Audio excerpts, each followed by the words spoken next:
Okay. Shall we start? Okay na po ba?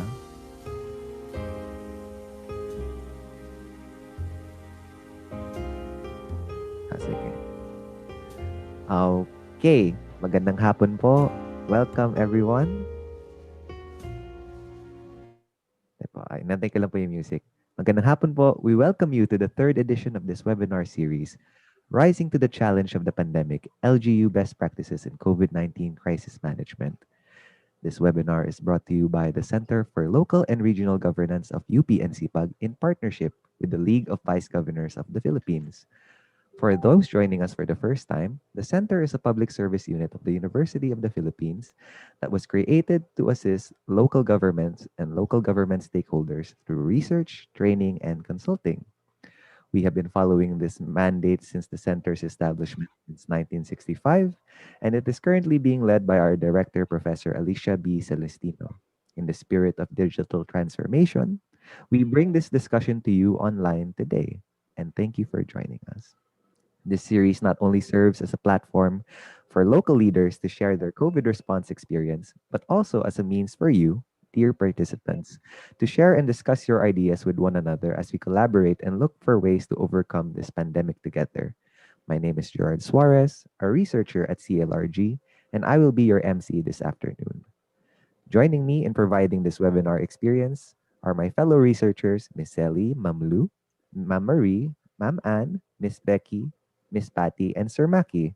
Should you have any technical concerns during this webinar, please feel free to ask them through the Zoom chat box to your sa baba po.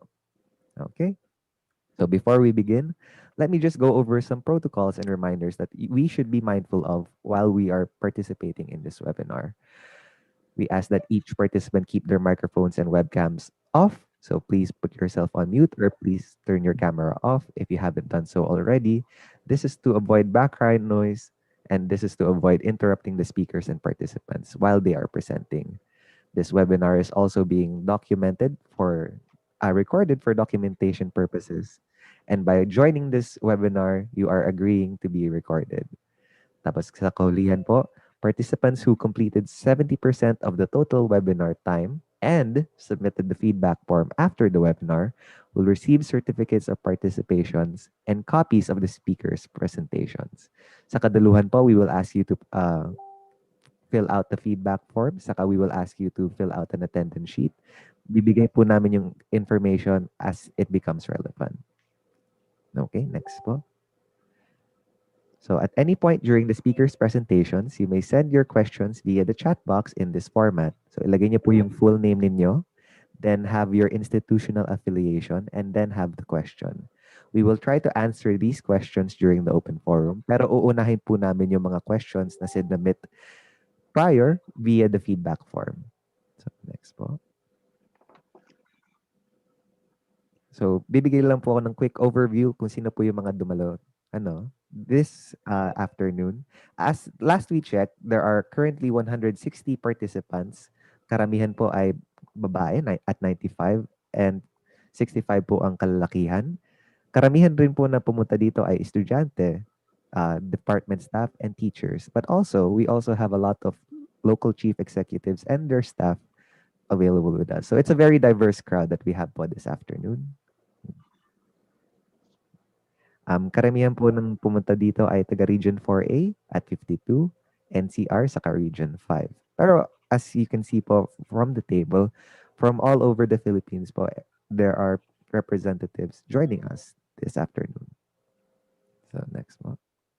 Now to give you a brief overview of what to expect this afternoon, our program will first begin with an opening message from the Dean of NCPAG, Professor Dan A. Sagil. This will be followed by Attorney Reynaldo M. Quimpo, the Vice Governor of Aklan and the Chairman of the Board for the LBGP. Then we will move on to the presentation proper. This session will be moderated by the Director of NCPAG's Publication Office, Assistant Professor Michael A. Tumanot. Our webinar today has 5 speakers and is planned to go on for about 2 hours. They are Governor Marilu Caico from the province of Batanes, Governor Esteban Evan B. Contreras II from the province of Capiz, Governor Jose Riano from the province of Romblon, Mayor Nelson S. Legacion of the city of Naga, and Mayor Sancho Fernando F. Oaminal of the city of Ozamiz. Their presentations will last up to about 20 minutes each, and they will then be followed by a 20-minute reaction from the Vice Governor of Luzon, Samuel B. Nantes, and the Vice President of the Luzon LVGP. Okay. We will then have an open forum where we answer some of the questions that you've sent to us prior, as I've mentioned. Ito po yung mga questions na we have asked through the attendance sheet and the registration form. This open forum and the subsequent synthesis will be managed and moderated by Professor Tumanot. On behalf of the center, I will then be presenting our certificates of appreciation to our resource speakers who have graciously given us their time to speak today. Our director, lastly, Professor Alicia B. Celestino, will then finally give her closing remarks to formally end the session. Tapos kahuli-hulihan na po, bago po magtapos ang lahat, I will be giving everyone some final reminders to submit their feedback so everyone may receive their certification and participating in this webinar. Okay, so without further delay, may I kindly request our Dean, Professor Dan A. Sagil, to give us his opening message. Sir, the mic is yours. Maraming salamat, Gerard. Magandang hapon po sa ating lahat. Welcome po sa third edition of this webinar, Rising to the Challenge of the Pandemic, LGU Best Practices in COVID-19 Crisis Management. I would like to start by wishing you and your families my best for your health and safety in this time of COVID-19. I would also like to express my gratitude to the officers and members of the League of Vice Governors of the Philippines and the director and staff of the Center for Local and Regional Governance of NCPAG for hosting this event. I'm very happy for your continuous hosting of this exercise to share knowledge and experiences in managing public affairs at the local level. Webinars such as this provide us an opportunity to learn, discuss thoughts, network, share ideas, create new ideas, and to ignite motivation. But through this exercise, we continue to expand our professional and personal development and are provided with information that we may not be able to generate internally from within our organizations. Despite improvements in statistics on COVID-19 pandemic response, it continues to disrupt or threaten the operations of organizations from family to businesses. Many businesses have already indicated that they could not continue business operations if another round of stricter quarantine is enforced. Entrepreneurs are facing many obstacles, including ensuring the businesses they have put their blood, sweat, and tears into continue to stay afloat. On top of that, national government, no, our national government has been too busy looking for resources to address also this calamity. As such, no, LGUs are well situated to respond to the impacts of COVID-19 at the community level. Fortunately for us today, we have resource speakers who have first-hand information on and experience in managing COVID-19 in their respective areas. Using what they've already learned and created can save a lot of time and resources, increase our productivity, and minimize risks. We have to make adjustments. We must continually motivate, encourage our constituents to keep safe and healthy by observing the COVID protocols. We must be abreast with COVID-19 developments, and most important, we must be effective in dealing with issues and challenges. We must improve our capability to continuously deliver quality services. We must find ways so that there will be some degree of normalcy in their lives and livelihood. Now, a crisis like this requires quick thinking in the face of uncertainty.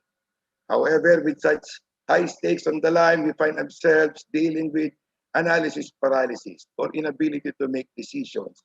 Sometimes we overthink, and often when we overthink, we only magnify the problem, and the truth is, our decisions are never final. Now, the knowledge and experience we learn from others will help us make informed decisions about policies, programs, and projects by putting the best available evidence. This approach stands in contrast with opinion-based policy, which relies heavily on either the selective use of evidence like using single studies, irrespective of quality, or on the untested views of individuals or groups, often inspired by ideological spine points, prejudices, and speculation. Now, we hope this exercise will be an effective exercise for sharing information to support and promote COVID-19 response by generating this relevant information. Now, I am certain that CLRG is more than willing to provide assistance to you. I sincerely hope that the lessons learned in this webinar will assist all of us as we address the COVID-19 scourge. Before concluding, maraming po salamat sa inyong lahat sa inyong interest to participate in this webinar. Maraming salamat po sa ating mga resource speakers, sa kagalang-galing na mga alkalde Nelson Lecacion and Alkalde Fernando Owaminal.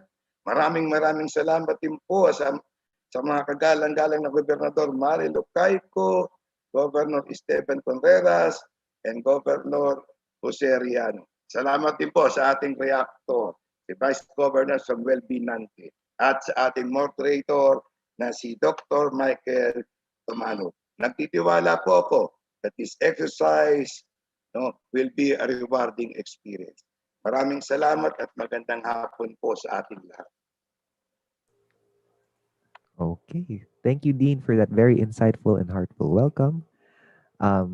As you said nga po, marami mo nga po tayong kailangan i-consider as we make informed decisions moving forward with this pandemic. And hopefully this exercise nga serves to facilitate that exchange. Now, may I kindly request Attorney Reynaldo M. Quimpo's message, welcoming message for the participants today, please.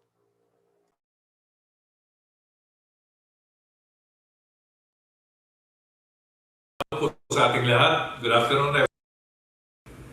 In behalf of the League of Vice Governors of the Philippines, please allow me to thank the University of the Philippines Center for Local and Regional Governance, headed by Dean Dan Sagil, for their continued collaboration with the LBGP in furtherance of our shared goal to promote excellence, accountability, and foresight into local governance.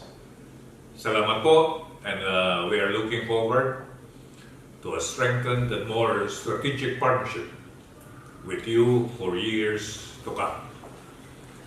Please allow me to greet our distinguished panel this afternoon. It is indeed my great pride and honor to welcome Governor Nonay Contreras of Capiz and Governor Jose Arellano of Romblon, former colleagues of mine in the LBGP, Governor Marlo Caico of Batanes, and Mayor Nelson Ligacion of Naga City, and Mayor Zangjo Minal of Ozamiz City. In behalf of the LGP and UPCLRG, please accept our sincere gratitude to you for sharing your time with us today. We know the heavy task demanded from our local chief executives to ensure that we overcome this pandemic. The LGP is one with you in pursuing our goals to sustain our economy, ensure the safety and well-being of our people, and continue dispensing the regular functions of government with even more vigor and determination in the face of this pandemic. To my fellow vice governors, staffs, and guests who join us today to understand the innovations spearheaded by our panel and to learn from each other new and creative ways to contain COVID-19. Welcome to the third edition of the LVGP CLRG NCPAG UP webinars, Rising to the Challenge of the Pandemic, LGU Best Practices in COVID-19 Crisis Management. One with our League President, Attorney Karen Agapay, Vice Governor of Laguna, and LVGP Vice President for Luzon, Vice Governor Sam Nantes of Quezon, who will synthesize and provide these insights to the presentations. I wish you all a productive afternoon, and may you gain a lot from our discussions today. Thank you once again, and God bless the Philippines. Okay. Thank you, attorney, his team, and the LVGP for that welcoming message. And with that, the moment you've all been waiting for, we can now begin with the presentations. I would like to now give the floor over to Assistant Professor and the Head of the Publications Office, Dr. Michael Tumanot, to be our moderator for this afternoon sessions. Doc Mike, please have the floor. Yes, hi. Magandang hapon po.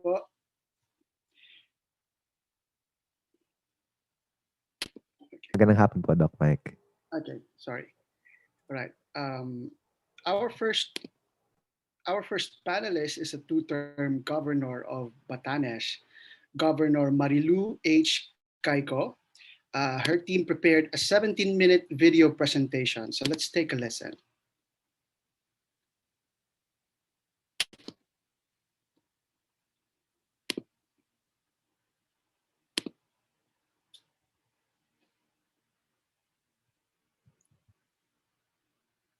To the esteemed President of the League of Vice Governors of the Philippines, Laguna Vice Governor Catherine Agapay, my LPP colleagues, Governors Esteban Contreras II of Capiz and Jose Arellano of Romblon, to Mayor Sancho Ominal of the City of Ozamiz and Nelson Ligacion of Naga City, to our distinguished reactors, Quezon Province Vice Governor Samuel Nante and Assistant Professor Michael Tumanot, to the Dean of UP, NCPAG Professor Dan A. Sagil,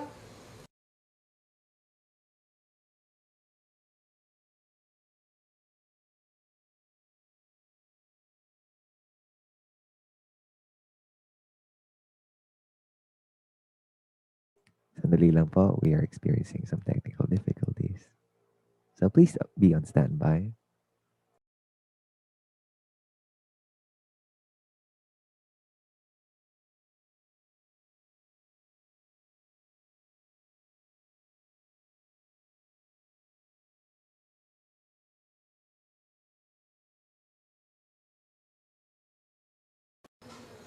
to the Dean of UP, NCPAG Professor Dan A. Sagil, to all the organizers of this event, the Center for Local and Regional Governance, to all participants who are virtually present, allow me to greet you in our vernacular, Kapian kamo panujos atavo si chamakuya baya, or a pleasant afternoon to all of you.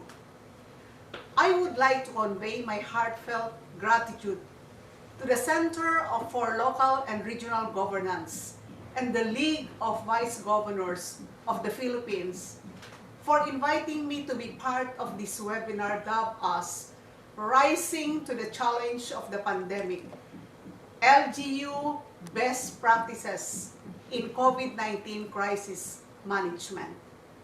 It is my distinct honor and privilege to be lined up with a roster of distinguished resource speakers and fellow public servants. I am humbled and grateful. Since time immemorial, Batanes has been a favorite playground of strong typhoons and incessant calamities.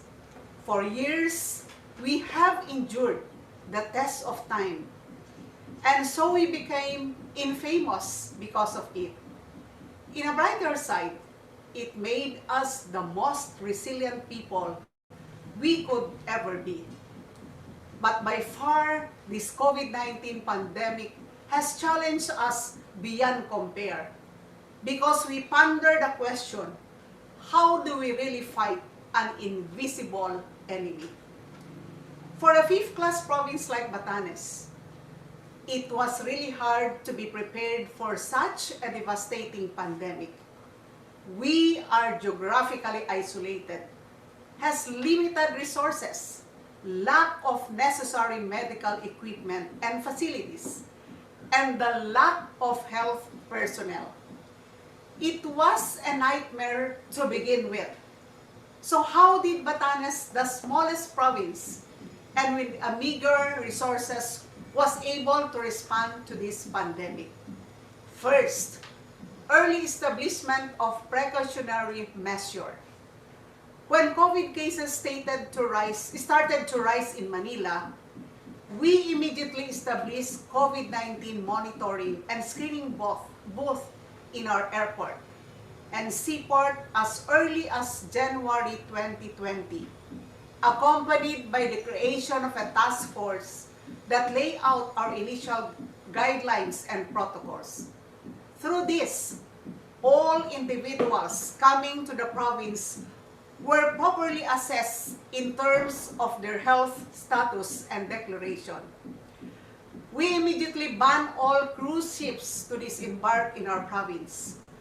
All major celebrations and activities in the province requiring a huge number of participants, such as our annual Batanes Day celebrations, were immediately postponed. Second, travel restriction policy.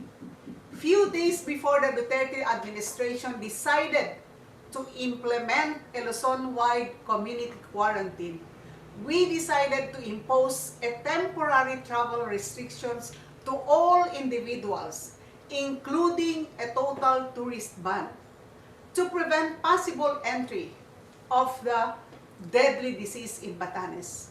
This was a hard decision for us, given that Batanes heavily relies on the fruits of our booming tourism industry. But we, the Ibatans, know that the issue was bigger than ourselves. It's not just our business and livelihood that are at stake. Our lives and future are threatened. So we had to decide, ekonomiya ba o kalusugan? Siyempre pinili namin ang kalusugan. As Ibatans, we can always rise from the ashes of our tragedies.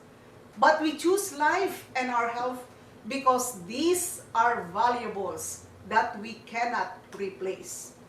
Third, science-based and multi-sectoral decision-making.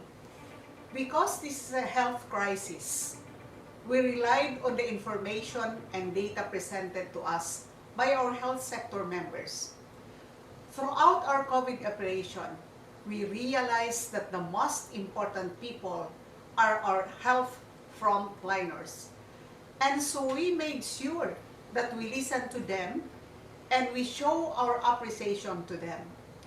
From our rural health doctors, nurses, and up to barangay health workers.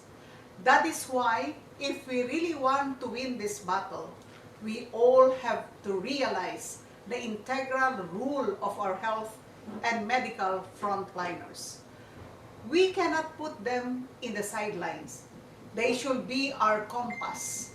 Our decisions must be based on and are guided by facts and not misleading information. But we also consider the rules that each sector and stakeholder represent. As the chairwoman of our provincial task force, I always make sure that all our decisions are consensus-based, meaning it should be well studied and all concerned stakeholders must be consulted. That is why our provincial COVID-19 task group is composed of various agencies and sectors working together and as one towards an informed decision. Even the religious sector in our community has a representation in our task force. For example, when we decided to close our borders, we conducted a series of consultation to all stakeholders, especially our tourism players and all local government units. In other words, we always aim to reach a collective decision because we believe that lives of our people does not depend in the hands of one person, not even me as the governor. It concerns the whole community. Fourth, transparency, the right of people to know. Our crisis communications has always been centered on ensuring that the whole community and its people are always aware and well-informed of all factual informations, updates, and proper guidance on a regular basis. We made sure that all our decisions, policies, guidelines, advisories, and announcements are factual, precise, and clear. Meaning, wala tayong tinatago sa taong bayan dahil karapatan nilang malaman, lalo na at ito ay tungkol sa kaligtasan ng nakakarami. Because when the people are properly and regularly informed, we prevent panic and fear in the community. And so we must always have an open and easy platform of communication, an avenue where people ask questions, where people can verify some information. That is why in Batanes, our COVID hotline numbers are 24/7 operational. In a pandemic like this, we cannot afford to lose the trust and confidence of our people. It is vital key in ensuring their compliance to our established protocols and guidelines. There should be no place for misinformation, confusion, and misleading information. And the way we convey the information must be in a manner that everyone across all social standing can understand. Fifth, quarantine is the key. In Batanes, we strictly implement a 14-day quarantine protocol for all individuals upon arrival, be it a locally stranded individual or an allowed person outside residence or upward. No one is exempted. They have to quarantine either in a government facility or in an accredited private hotel.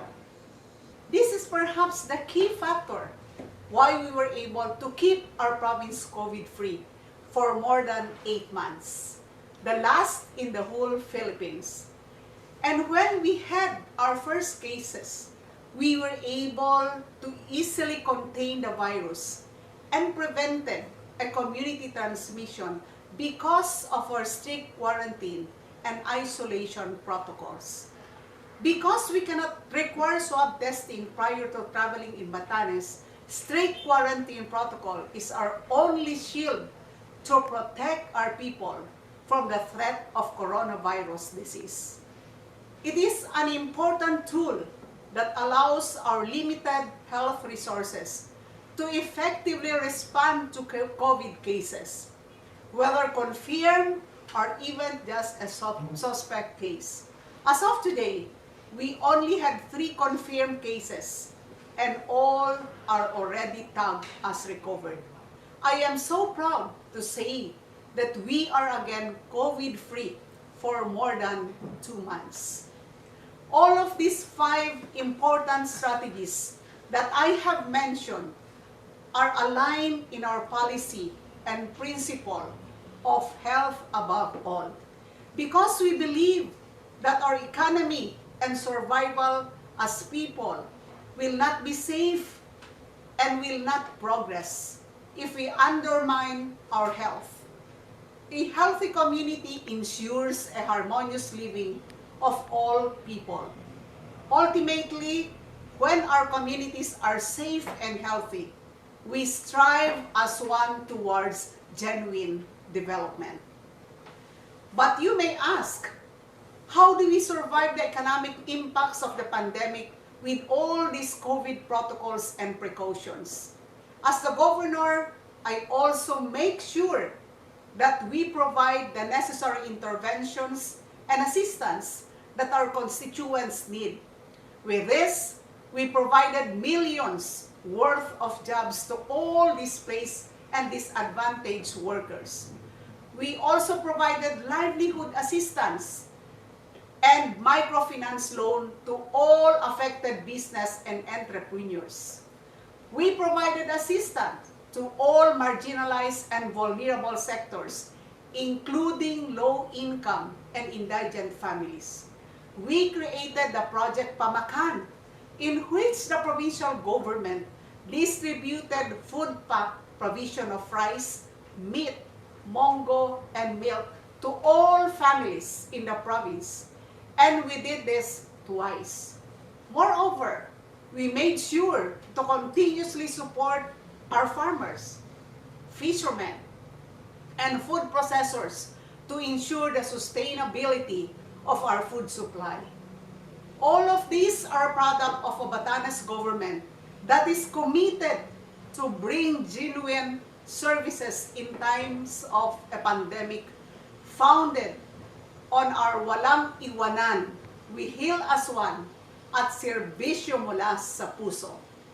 In times of uncertainty like today, we need leaders who have political will and tireless commitment in making sure that the government is there for the people.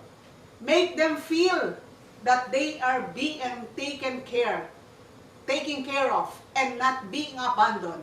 That is how we do it in Batanes. But in all of this, what really makes Batanes COVID-free and survive is because of the Ivatan people's discipline founded on our time-honored values of sense of community. Meaning, we are always concerned of our neighbors. That is why we follow and we obey, because we know the consequences of our actions. We know what are at stake. And in times of such crisis, we survive because our sense of community make us innate in extending our hands willingly to everyone. We support each other. That is what makes us a resilient people. In conclusion, I strongly believe that if all LGUs and all communities consider what we do in Batanes, it will be easy for us to combat this war. If we want to end this pandemic, first we need to listen to our scientists. We must support and protect our frontliners. We must always share to our people the right and timely information that they need to know. Our decisions must always be consensus-based and multi-sectoral. We as leaders must have the genuine political will to push for all necessary reforms and initiatives and make everyone fall in line towards what is necessarily right. We empower our people to observe minimum public health standard by leading by example. We too must always wear masks and observe distancing and proper hygiene. And finally, we should have and instill that sense of community in all of us, in all our communities. It is the missing key that we need in order to achieve a progressive and comprehensive moving forward from this pandemic. Once again, thank you for inviting me to share our Batanes journey through this pandemic, and it is my fervent hope that Batanes was able to inspire all of you. Sama-sama, tulong-tulong, tayong lahat, and together, let us heal as one. Good afternoon. That ends the presentation of Governor Marilu H. Caico. If you have questions about her presentation, please use the chat box below, and we will read them later during the open forum.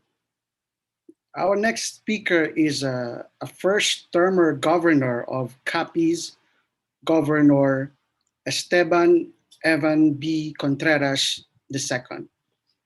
Governor.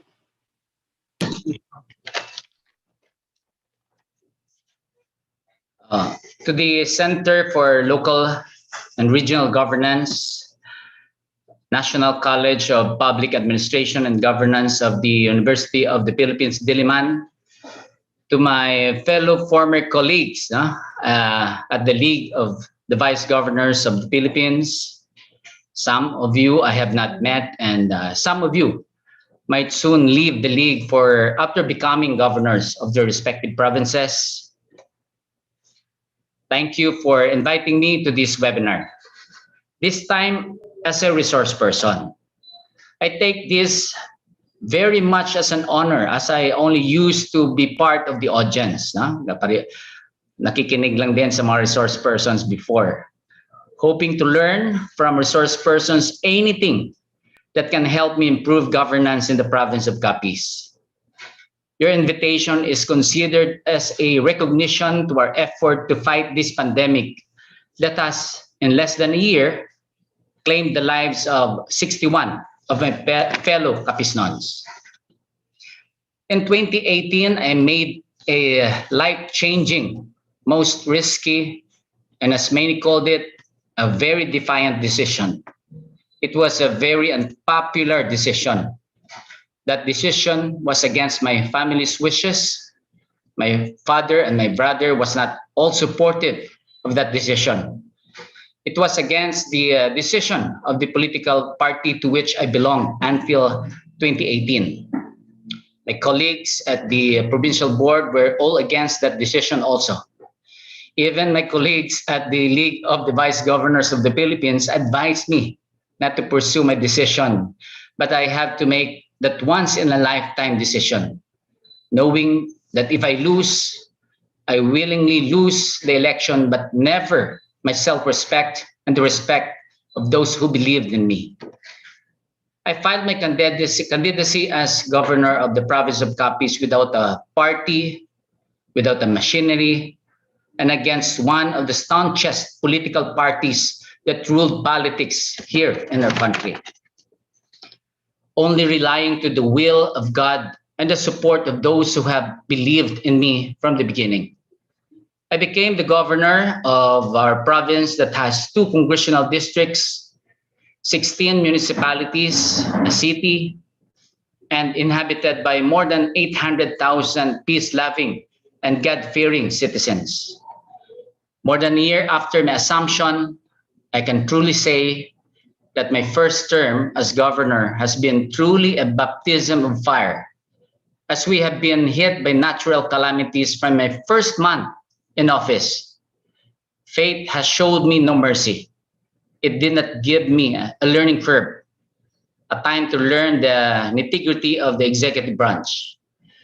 The moment I assumed into office in July 2019, the province was hit by dengue outbreak, affecting a total of 1,529 of my constituents.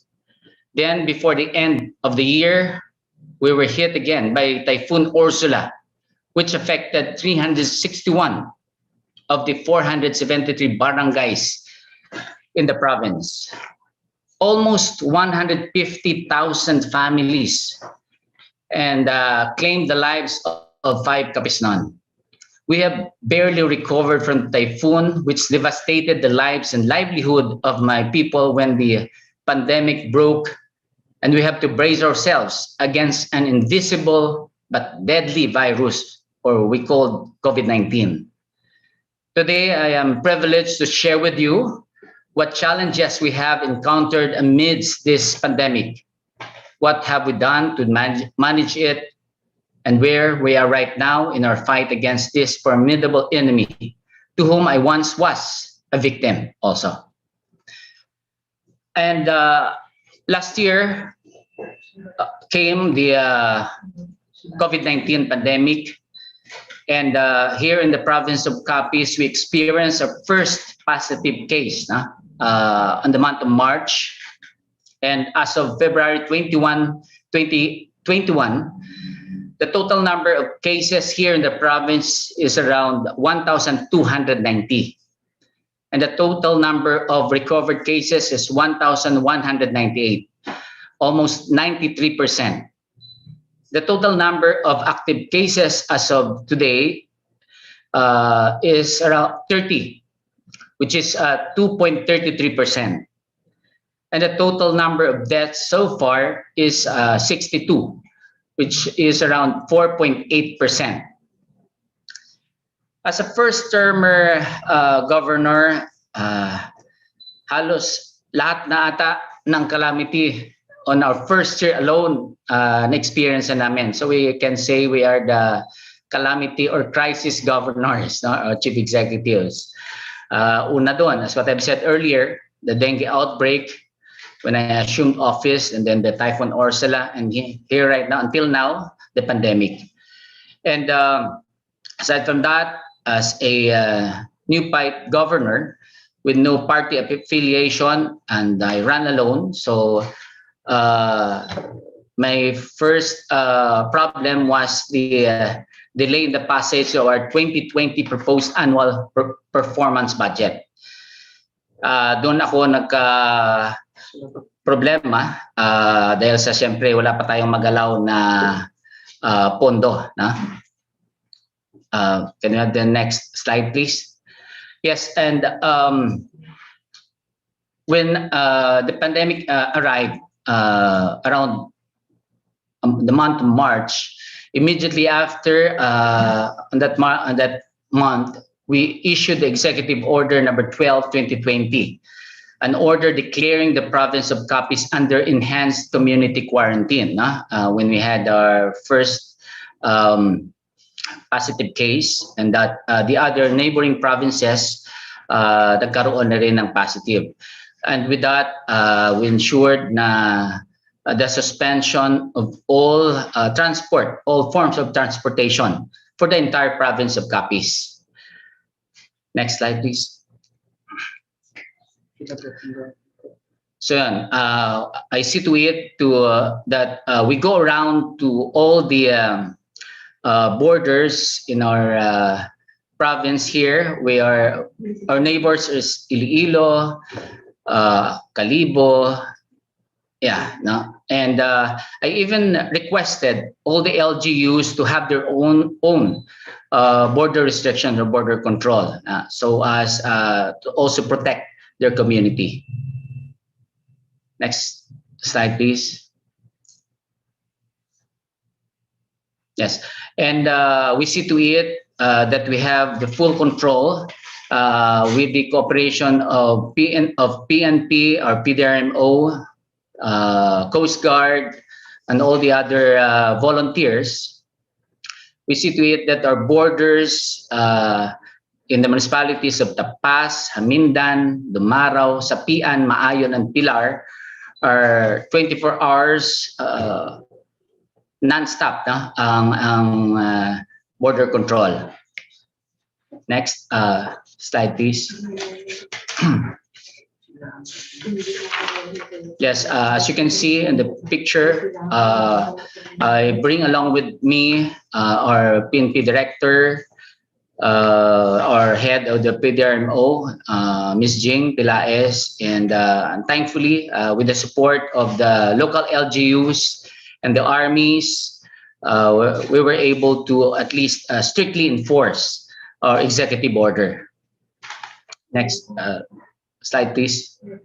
And in all our border, we established a resting hub for the frontliners because when we first visited them, their problem was really where for those persons na siyempre sobrang pagod sa init, may ulan pa minsan, where minsan kung saan sana lang sila pupunta. So we decided to establish a resting hub for them so that yung ibang mga members pwede na matulog doon, no? Complete with CR, may room, yun, sa lahat ng borders po yun. Next. And we set up our own provincial interagency task force, and thankfully, it was being supported by all the local chief executives, the League of Municipalities of the Philippines, and we even set up our provincial joint task force, the CB Shield, and we involved our public and private hospital chiefs to help us out in decision making. And although, yeah, next slide, please. As what I've said earlier, that my dilemma was I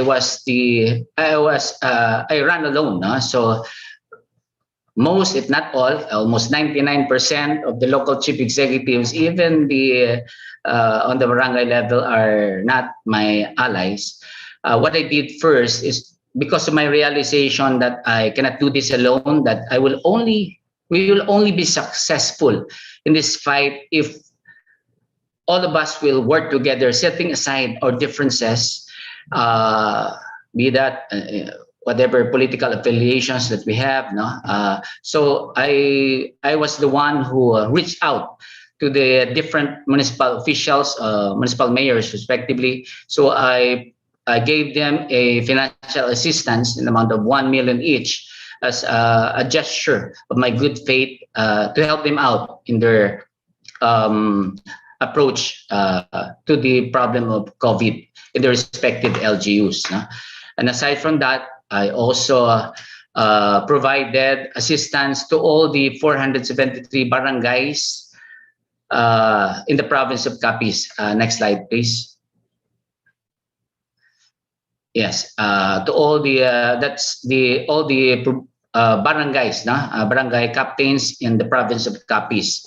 And although at first the League of Municipal Mayors is my staunchest opponent, because of this we got close, and at least right now we're actually allied because of the gesture. Right now we're helping out. We're helping each other in fighting against this COVID. Next slide, please. Next slide. Yes. Well, upon consultation with the different stakeholders in the province of Capiz, most especially the private chief of the private hospitals, even our district hospital chiefs, we discussed on what happened to the National Capital Region, wherein the spread of COVID positive was so rampant and almost all the hospitals, the private hospitals and the government hospitals, halos punuan na. So we decided that in order to contain the COVID, and as a we in the government, we decided that we should be the ones who should sacrifice, and we decided to make our only second level provincial run hospital as the COVID hospital. In that way, yung mga positive cases, suspects, and mga probable ay mapunta na doon sa amin. No? So para hindi ma-paralyze yung health sector dito sa province. So kami lahat ang nag-cover ng kahit ng mga suspects nila. And although at that point we're still lacking of a lot of equipments, we decided to buy new ventilators, and I think it was 8 new ventilators, and we're thankful to DOH because they were able to provide us also 7 ventilators. And all the patients in the that were taken in at the our provincial hospital were for free. Walang binabayaran po, shouldered by the provincial government. And we next slide. Also, next slide, please. We also provided the Provincial Temporary Treatment Monitoring Facility, or the Cabalaka Isolation Facility, the first DOH accredited temporary treatment and monitoring facility in the province of Capiz. This is for the asymptomatic COVID-19 patients. No? So lahat ng mga positive cases sa buong probinsya, to all the LGUs, dinadala sa facility namin dito sa, nilagay ko po doon sa Capiz Gymnasium namin. Kinonvert namin siya as isolation facility. So as hindi na, yun, same reason na yung mga LGUs natin will only cater to yung LSIs natin, ROFs na negative, na will just be staying for 14 days para patapusin lang yung quarantine days. Then sa lahat na on the 5th day, we actually swab them for free also. At tapos pag nag-positive sila, ipapadala dito sa amin sa temporary treatment and monitoring facility, and everything is provided, food, may cable pa, at saka yung internet access for free, no? Pati pagkain lahat. Next slide. Yeah, we right now we're on the, we also constructed the quarantine facility for our medical frontliners. We're still about to bless this. We have 3 actually. We put this at the back of our hospital so that, well, after the COVID, hopefully next year, we will be able to use this as another rooms for our patients, maybe a private rooms. And we rehabilitated or dilapidated nurses dormitory also, para importante po na yung mga medical frontliners natin ay maalagaan natin, no? So at least they will have individual aircon rooms with internet access para hindi po sila mabore. Next slide, please. And we also have our own containerized RT-PCR laboratory or molecular laboratory. Yan po, we were able to put up our molecular laboratory even at a meager price of 17 million. I believe we have the lowest budget so far. No? Yun lang ang natira na ano natin, no? Sa budget natin dito sa province. And thankfully, kasama ko dyan ang regional director to open the said molecular lab. No? Next slide. And although at first we have a problems with the acquisition of PPEs, we're very thankful to the private sector who helped us out in making PPEs, no, out of plastic. But after a few months, at least upon the approval, luckily because of COVID, na-approve agad naman yung annual budget ko. So we're able to acquire PPEs for our frontliners, and some of those came from DOH also, thanks from the help from the national government. We even provided assistance to the private hospitals also. Next. Next, okay. Well, we issued an executive order number 12, an order prescribing the guidelines for overseas Filipino workers, non-OFW repatriates, resident aliens, and locally stranded individuals for the province of Capiz. And lahat po yun, lahat ng papasok dito sa amin should go through our health protocols. Papasok muna sila for 14 days sa quarantine facility namin. And after on the 5th day, which we believe is the peak of peak ng ano natin na tumaas yung virus, doon kami nagsaswab para po masigurado. So lahat na nagpa-positive doon, we send them to the hospital if they have symptoms, and pag wala pong symptoms dito doon sa isolation facility namin. Next slide po. Sir, next slide please. The provincial government also facilitated actually 2 sweeper flights just to accommodate our fellow Capizeños na yung mahihirap talaga na wala nang pambayad. No? And also to facilitate the easy arrival ng mga LSIs natin na stranded dun sa NCR. Nagpadala tayo ng dalawang staff natin from Capiz to assist them, no?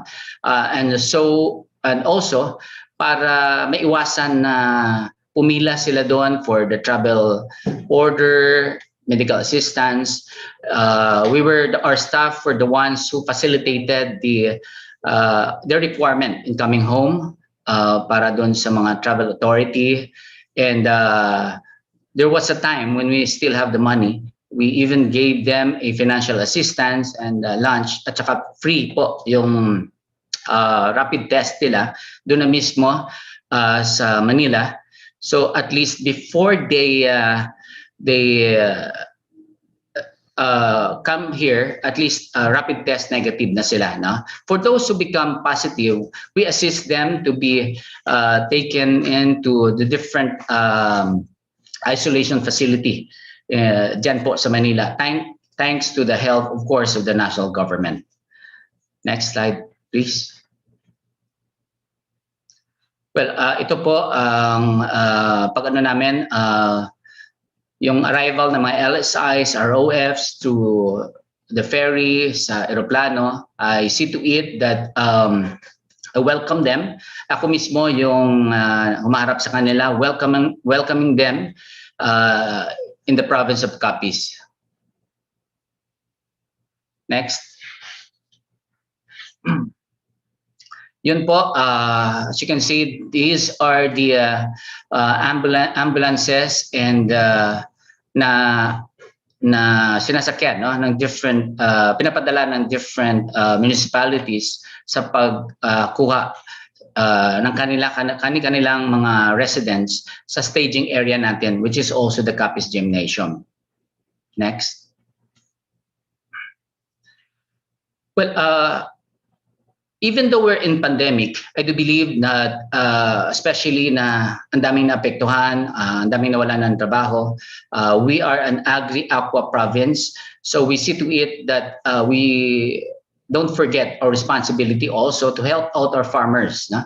That's why we went to the different remote barangays to at least address the problems with regards sa mga kalsada nila na pinagawa namin. Yes po. Next slide po. Well, this is one of the best practice that we have, no? That even though we're in pandemic and marami nung December nagkaroon kami ng Ursula, marami sa mga kababayan namin na yung bahay nila wasak pa rin because walang trabaho, walang pera, hindi pa napapagawa. So we partnered with the different agencies, private individuals, most especially with the PNP, to help out those persons or families na sira-sira pa yung bahay nila. Wala pong budget that came out from the coffers of the provincial government. So naging bayanihan so bayanihan project po ito. So far, around 50 to 60 na mga bahay ang napagawa natin as of this moment. And yun, hanggang ngayon po, tuloy-tuloy pa rin yun. There were even some individuals who are sponsoring sa pagpatayo po ng mga bahay. No? We just posted those persons sa FB page po ng provincial government. Next slide po. Yes, this is one also that we did. We had a governor's update at first, for the first like a few months, nightly po, we give a report as to what is happening around the province of Capiz. We even invited different heads of the different national agencies to inform the public of the different programs of the national government, even the provincial government, para po malaman ng mga tao kung ano yung mga programs na pwede nilang ma-access, na pwede nilang ma-applyan. And also to give them updates on what's happening around the province of Capiz and ano yung mga programs and plans po natin. So it helped us a lot. This is one venue also to air their problems, yung sa ibang lugar, sa Manila, sa NCR, to the other provinces na stranded na mga kababayan natin. So through this program, at least we were able to check, no, kung paano natin sila matulungan. Next.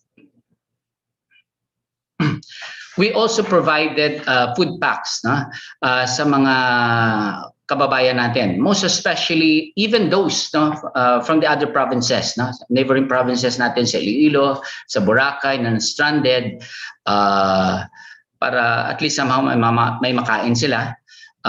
We decided that since na hindi natin sila biglang mapapasok sa atin dito, so for those na like dito lang within the Panay Island, we provided them with goods para sa pagkain nila. And for those na sa Manila and sa iba, we provided financial assistance, no, para sa pambili nila ng pagkain. Next. Governor, may we wrap up in 1 or 2 minutes? Yes, sige po. Yeah. Aside from that, dahil po nawalan ng trabaho yung maraming kaibigan natin, we encourage them for urban and backyard gardening. We provided them seedlings para sa mga kababaihan, para hindi na sila bumili ng mga pagkain nila. Next po. Next slide, please. We also provided livelihood and emergency employment to them, no? Through TUPAD na nahingi natin, over 30 million so far ang nahingi natin na budget sa national para pambigay tulong sa mga na-affected na wala ng trabaho. Next. Yes, we even give them in one of the programs, the integrated livelihood and emergency employment. We provided them goats, cattle, ducks, swines, chicken, para doon sa identified natin ng mga indigent, no, para tulong pangkabuhayan sa mga kapatid natin. Next. Yes, we also have this Kabalaka sa Mangunguma na program. If you will allow me, I would like to show a short film for this para mapakita po sandali para makita ng mga kasama namin.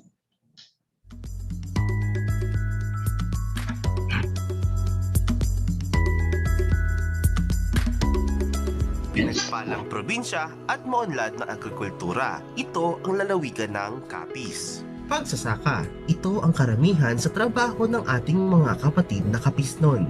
Binubuo ito ng 546 hektaryang sakahan at 47,878 na mga magsasaka na nagbibigay ng malaking porsyento sa kinakita ng ekonomiya ng probinsya. Hirap sa pag-aararo at malasakit sa mga magsasaka ang nagtulak sa gobernador na ipahiram ng libre ang mga traktora ng probinsya. Dahil alam nito ang pagtitiis at paghihirap ng mga magsasaka hindi lang sa ulan pati na rin sa mainit na panahon. Sang una sa ang amon nga tradisyon dire, gamit kami traktora, kuan sang inadlaw nagagamit kami sang tagpila ka adlaw bago namon ma-preparar ang amon nga uyapad para maka-direct kami. So nagpasalamat kami kay nag-abot ang programa ni Gob ang iyang traktora para sa amon nga mangunguma. Ang inadlaw nagakuan kami sa mga tagtatlok adlaw, apat ka adlaw sa pagparado sa amon uyapad. Sang nag-abot ang programa ni Gob, nakuha na lang namon, inuras na lang. Dako nga bagay ang ginhatag ni Gob nga pribiliyo sa amon nga mga mangunguma. Nakatipid kami sang oras, gastos, kag same time ang amon nga kabudlay. Kabay nga madugangan pagid ni Gob ining amon nga mga machineries dire para kami nga mangunguma mas madamo pagid ang iya nga mabuligan kag mas madamo pagid ang makatipid sang mga galastoson dire namon sa amon nga mga ulumhan. Halimbawa, so mga pa-harvest kita, may example, may ka nga 1 hectare. Kung ipa-harvest mo na sa libutel, it takes mga 2 to 4 days. Pero kung magamit kita sang makinarya pareho sa harvester, makuha natin siya in more than 1 hour lang. Dako kita naman pagka kung isa maulan man, hindi mo mabuta ta ulan kung harvester, limpyo na pagwa. So, salamat gyud sang bulig sa amon sang harvester kay kun wala ni para man sa mga wayway. Kung gagastos kami siyang una mga 30,000. Subong di kami kagasto guro mga 12. Salamat gid sa nakaserbisyo ang farm equipment sa province kag dako nga pasalamat namon sa kay Gobernador Contreras nga ginhatagan kami sa kahigayonan nga makagamit sang farm equipment. Mga magsasakang hirap hindi lamang sa pagsasaka, gayon din sa kalsadang kanilang dinaraanan. Ang kanilang kita sa pagsasaka ay sakto lang sa pangbayad ng motorsiklo na ginagamit sa pag-angkat ng produkto patungo sa bayan. Layunin na ayusin ang farm to market road para wala nang magsasaka ang maghirap sa pagdala ng kanilang produkto sa bayan. Sang sa una mas mabudlaya mag-transport sang product namon. Sa subong sagin paayo na ini Gobno na Esteban Contreras. Mas okay na gidya ang among pag-agi kag pag-transport sa among mga product. Salamat kay Gob. Yang manami amon dalan di ako mag-antos sa amon humay. Kaya humay namon masyado gigasto mo. Sa lakyan nga daan pila pliti mo. Ay kakaryada pa kalin sa iyapan. May manami na. Salamat ni kami dingit. Manami ng kasada namon. Simula noong buwan ng Mayo, umabot na sa 250 ang natulungan ng serbisyong kabalaka sa mga magsasaka na kasama ng 6K+1 agenda na kabuhayan na programa ni Governor Esteban Evan Bacero Contreras na layunin mapaunlad ang estado ng kabuhayan ng mga Capisnon. Salamat, Governor!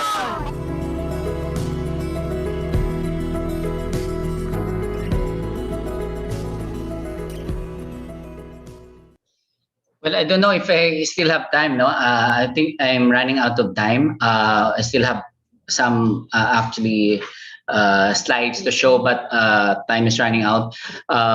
Yun po, ang ginawa ko lang, especially with the farmers, they're the lifeblood of our economy here, being an agri-aqua province. So we believe that if we can cut their production cost, we will be able to help them a lot, no?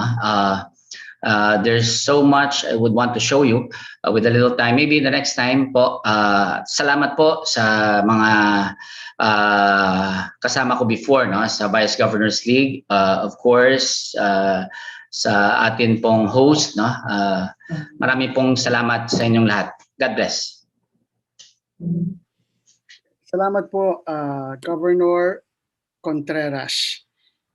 Our next speaker is another first-term governor, and just like Governor Contreras, our next panelist served as vice governor prior to becoming the LCE of his province, Governor Jose R. Riano of Romblon. Governor, you have 20 minutes po.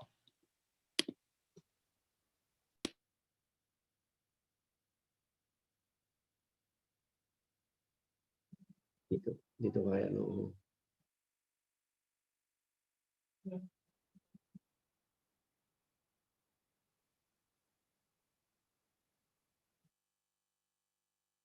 Okay na? Okay na po, Governor.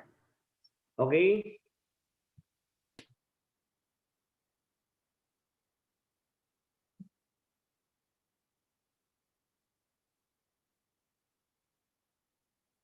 Ano ba yung ginagawa niyo?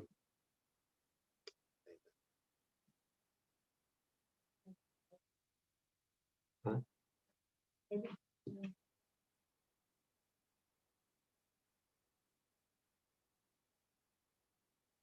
Coordinate ka lang na nagka-problema kami ang ating kuan.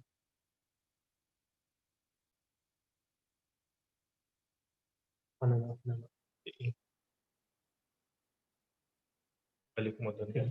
Okay na ba? Tingnan mo.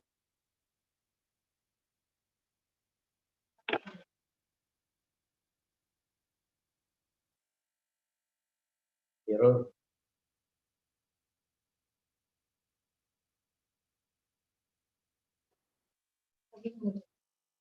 Ha? Oh.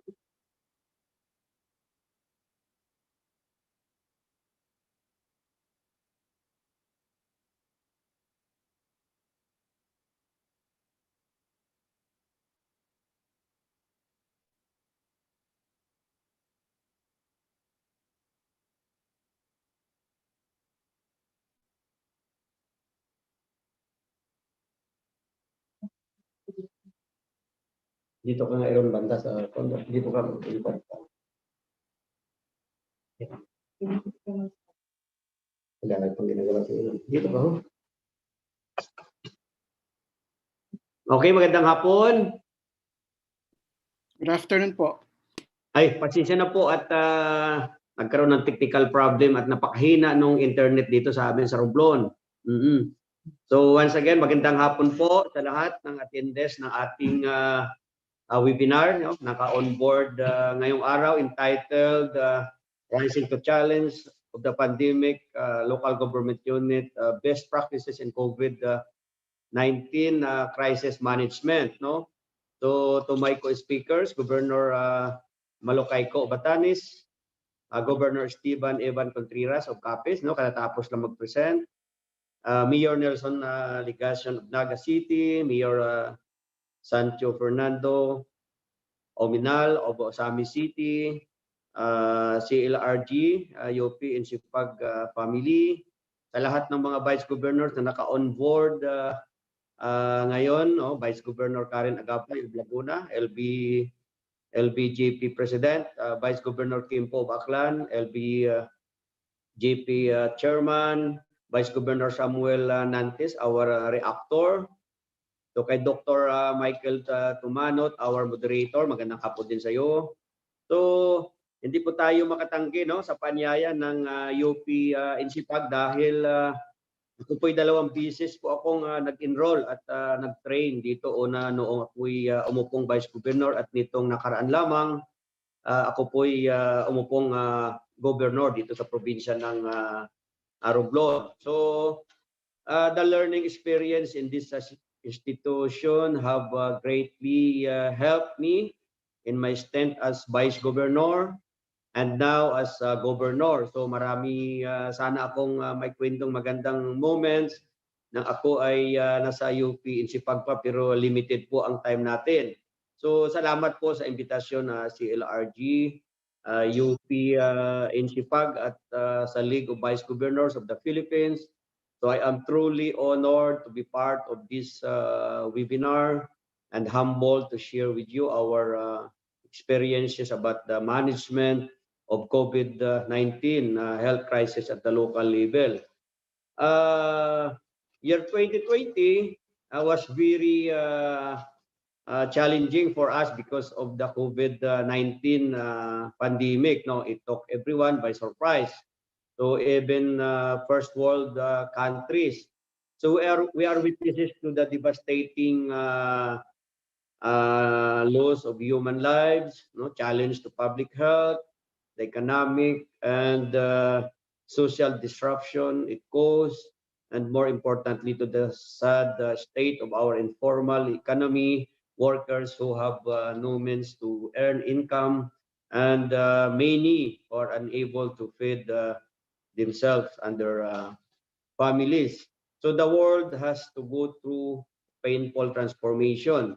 So it changed the way we communicate, the way we travel, the way we work, how we think, and how we do things. No, so it changed our daily lives, and we know that the world will never be the same. Romblon is part of Jeddah, geographically isolated and disadvantaged area, primarily because it is an archipelagic province. So the main island is Tablas, covering 9 municipalities, Sibuyan with 3 towns and 4 smaller island municipalities, and Romblon, the capital. So the travel to the island takes an hour or 4 to 5 hours. So if there is inclement weather, travel becomes very difficult or impossible. So Romblon is known as the marble capital of the Philippines because of our marble industry and due to the abundance of Italian quality marble. So it has now become an ecotourism destination with several white sand beaches, diving spots, mountains, rainforest, pools, and ports, no, and other destination visited by tourists annually. So as of 10 a.m. no, of February 2022, 21, Romblon has 6 active positive cases in 2 municipalities. We have a total of 137 positive cases. 97 are local while 40 are imported. So when we say imported, yung mga ilis-eyes. So we experienced a surge of COVID-19 in the last quarter of 2020, which accounts for 90 of the 97 local cases. However, it was in clustered areas and conduct of contact tracing and containment is easier. So of our 17 municipalities, we have 4 who are COVID free, no, till now, namely San Agustin, Pirol, Corquira, and Banton. So according to PHO, we are the only province in Mimaropa region that have several COVID-free municipalities.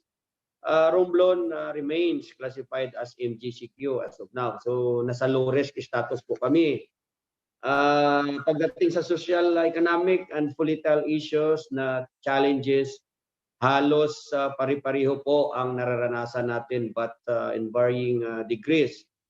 Social issues, ito measures like staying home, quarantines, physical distancing, use of face masks and face shields, at matagal bago natin nakasanayan. So dahil ito ay hindi normal at hindi tayo komportable, so persons with disabilities have challenges in accessing health services. For indigenous people, because dissemination of information who are outside of the social protection system contributes to their vulnerability. So there are also mental health issues that emerges due to the quarantine.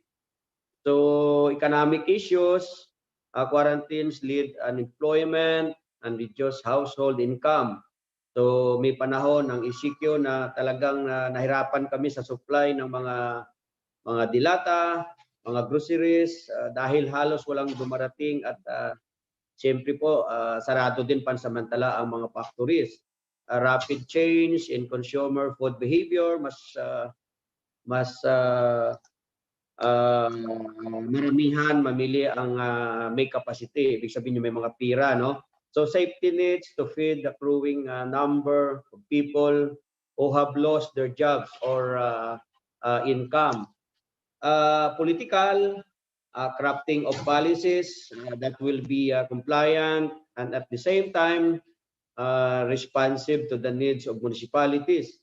So because even in Romblon province, it varies. So for example, quarantine policies dati ay iba-iba, no? May 14 days, may 28 days mandatory quarantine. So ang no back ride policy ay mahirap sa munisipyo na ang kalsada ay hindi develop, no? At may 1.5 meters lang po ang lapad. So at motorsiklo lang ang pwede and people have hard to time accessing healthcare and basic services, no? So, but we have to issue policies supporting the national guidelines, and the political will to uniformly and strictly implement these policies. So, particular sa Romblon, we lack health personnel, no? Romblon has 6 infirmary hospitals and 2 level 1 hospitals. So our major challenge is the lack of specialist doctors and itong mga nurses, no? So una, konti ang aplikant sa mga doctors at espesyalista. So pangalawa, maraming contractual dahil sa PS excess limitation po, no? So nag-reorganize kami upang magkaroon ng mas maraming doctors at permanent employees. So lack of RT-PCR testing center po kami. All specimen have to be transported to RITM via Batangas and Manila, and it takes several days, no, before we get the result. So noong may surge, tinutulungan kami ng Dr. Jose Rodriguez Memorial Hospital, headed by Dr. Alfonso Rodriguez Memorial Hospital. So headed by Dr. Alfonso Victorino Famaran, no? Dahil sister hospital po ng Romblon Provincial Hospital ang itong Tala. So may initial talks na kami sa Office of the President at Department of Health upang magkaroon ng RT-PCR testing sa probinsya. If you fail to plan, you plan to fail, no? So it all starts with a master plan.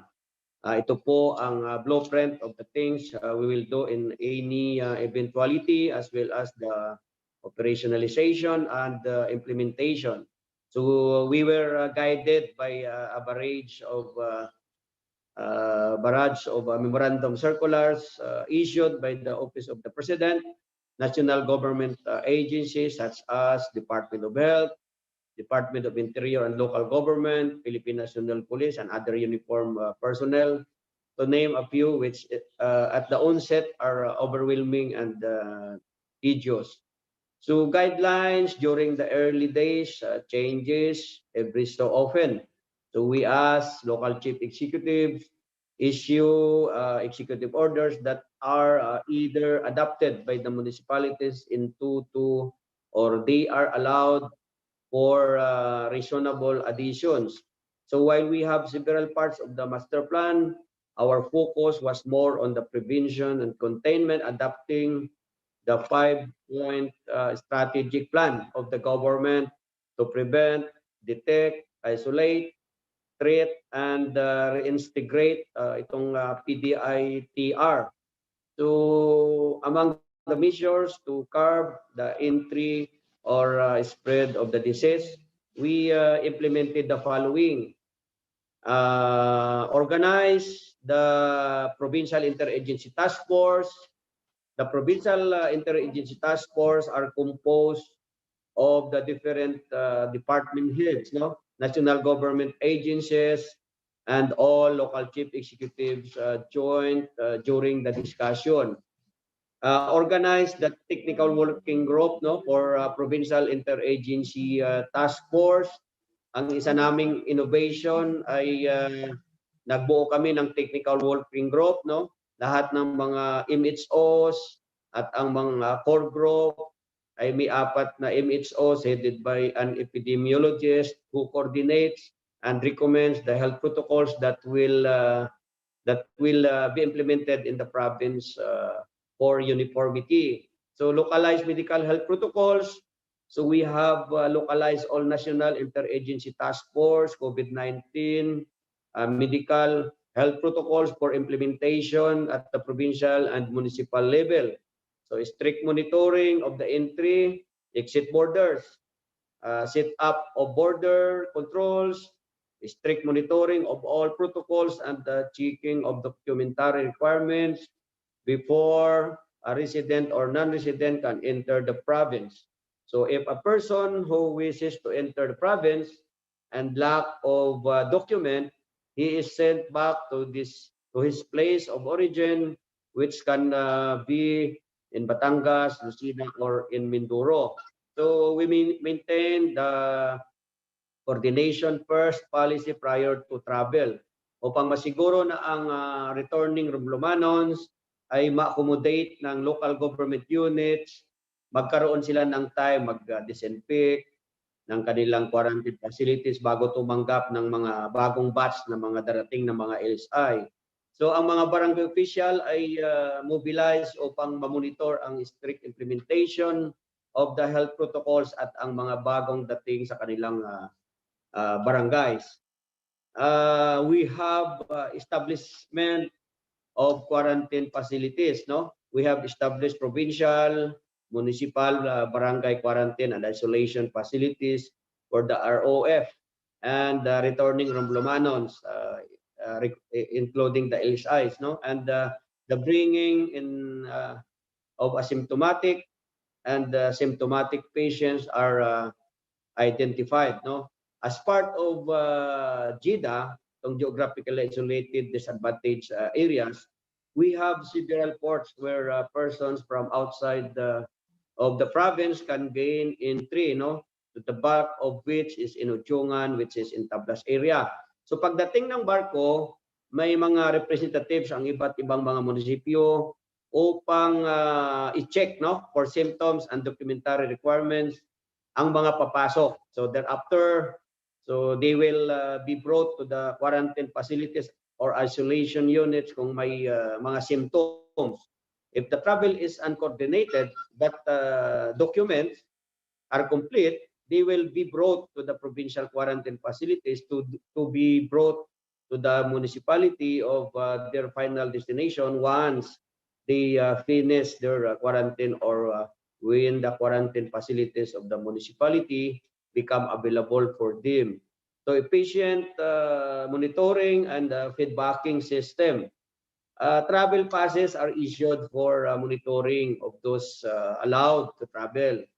So we have assigned focal person to facilitate the entry-exit of persons in the province. Our RMO and Chief of Staff, o sila po yung mga assigned doon. So meron kaming empleyado na assigned sa Batangas Port upang doon pa lamang ay ma-check kung kompleto ang dokumento bago makabili ng ticket ang mga parating sa aming probinsya, no? So there were numerous strategies employed, and we can say that the health issues have been efficiency and effectively addressed. So makikita natin sa graph sa baba ng slide na mula March 2020. So liban lamang sa surge ng COVID during the last quarter, so nakaraang taon na manage ng COVID-19 sa Romblon. So ang Romblon ay napabilang sa ECQ from March 16 to April 30, 2020, no? At nag-transition kami to GCQ, then sa kasalukuyan po ay nasa MGCQ kami. So nawala ng konti ang takot sa mga tao sa resulta ng management ng COVID sa probinsya. The economic problems are gradually and slowly being addressed, no? With this classification given to Romblon, economic, enterprise, those permitted, we are optimistic that goals for the province will be attained. Some of the success factors or elements that facilitated the achievement of our management goals are itong people-centered response. So there is really a need for a people-centered approach in mitigating the impact of the prevailing COVID-19 virus pandemic. So everybody should have equal access to health services and treatment. No? So while we consider COVID-19 as a health issue, we have to consider also the social and economic impact it brings. PDITR strategy focus on prevention and containment. As previously mentioned, no, we have focus on prevention and containment, which are also the main component of the PDITR strategic plan of the government. So effort were also increased to mitigate local transmission and expand the testing capacity. So uniform policies, protocols on the management of COVID-19. So through several executive orders, we localize interagency task force guidelines and adding reasonable guidelines that are responsive to the needs of the municipalities or to a GIDA area, like in Romblon province. So close coordination with the stakeholders, provincial and municipal governments conduct information dissemination. There is an open communication lines with the local chief executives, frontliners, national government agencies, and our constituent on the plans and programs of the government by scheduling dialogues. So we advocated an open mind to change insofar as the COVID-19 pandemic is concerned. In the end, all these efforts, action, and results brought confidence to the people as it should and place their trust in our hand that we can do this together. The remaining challenge, no, is the attainment of our ultimate goal. That is for the province of free from the COVID-19 infection, which at present, no, absent the vaccine, so would seem unattainable.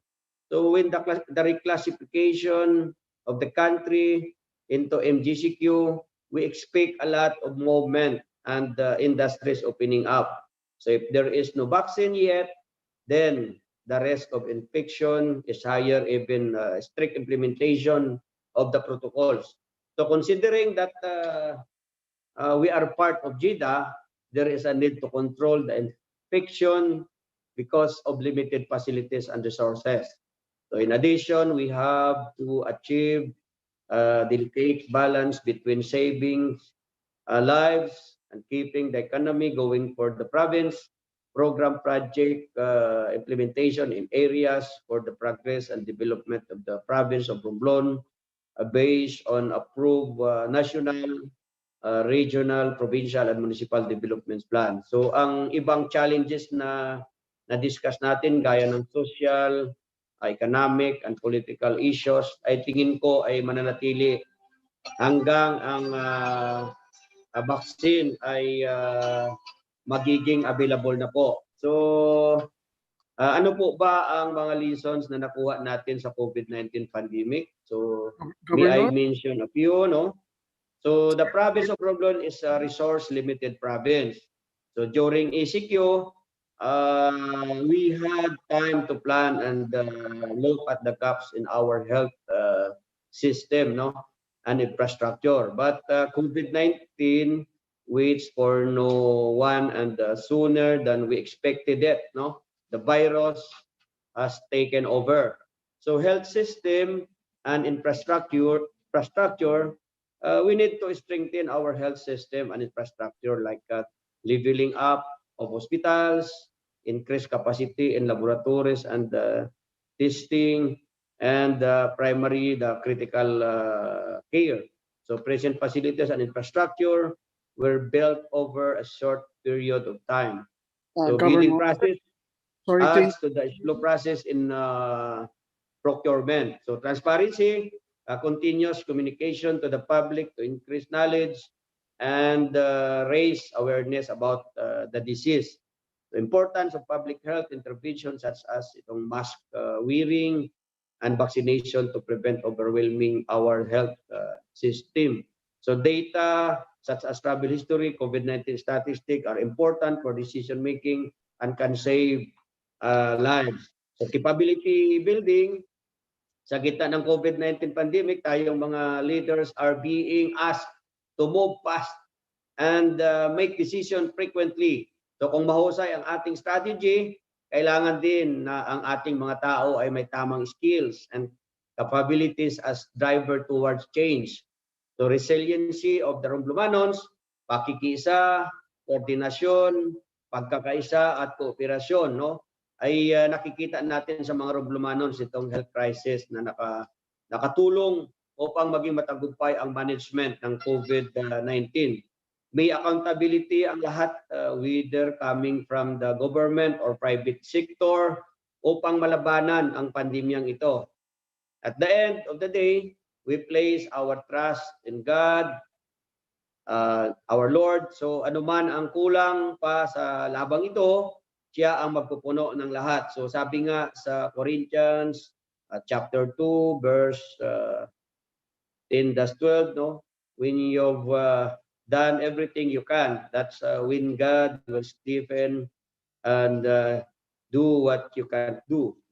So how do we lead the way forward to the new normal and beyond? So these are new and extraordinary time because of the changes that the whole world is experiencing right now, no? Some of which we were not prepared or equipped to handle. So we have never experienced this in our lifetime till now. The economy has suffered its worst setback. Everything is changing around us. But even in ordinary times, there is nothing contrast but change in life, change in inevitable. So this quote is often attributed to Charles Darwin on the origin of species. It is not the strongest or the most intelligent who will survive, but those who can best manage change. To lead the way forward is to embrace change, deal with it, and adapt to it. So, pero alam natin na ang pagbabago ay hindi komportable o madali, no? Madali lamang. So, kaya't parati kong isinusulong ang kultura na ang pagbabago ay talagang nag-uumpisa sa ating sarili upang makita natin ang pagbabagong gusto natin sa buhay at sa mundo nating ginagalawan. So in closing, I would like to quote Mahatma Gandhi, "Be the change you want to see in the world." So because after all, leadership means first and foremost leading oneself. So maraming salamat po and mabuhay po tayong lahat. God bless us all. Thank you very much, Governor. Apo. So, sandali lang po. We would just like to acknowledge the presence of Vice Governor Ed. Sandali po Kunin ko lang po yung exact statement. We would like to acknowledge the presence of Vice Governor Ed Denosta of Antique, watching from YouTube. Thank you for joining us, sir.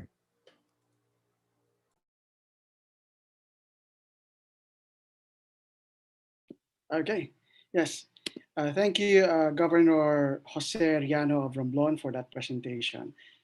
Our next speaker is another first-term LCE, at this time a mayor, Mayor Nelson S. Legacion of Naga City. His team also prepared a video presentation, so let's take a listen.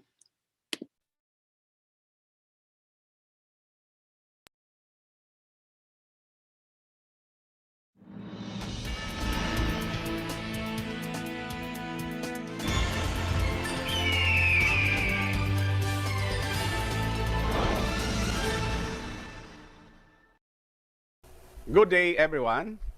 Naga City is the heart of Bicol. Many people come to our city of 220,000 as it is the center of economic, educational, and religious activities in the area.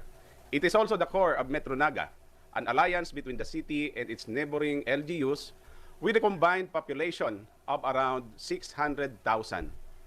The last 18 months, however, have been challenging for Naga, marked by events that tested the resilience and capability of my young administration, which only assumed office on June 30, 2019.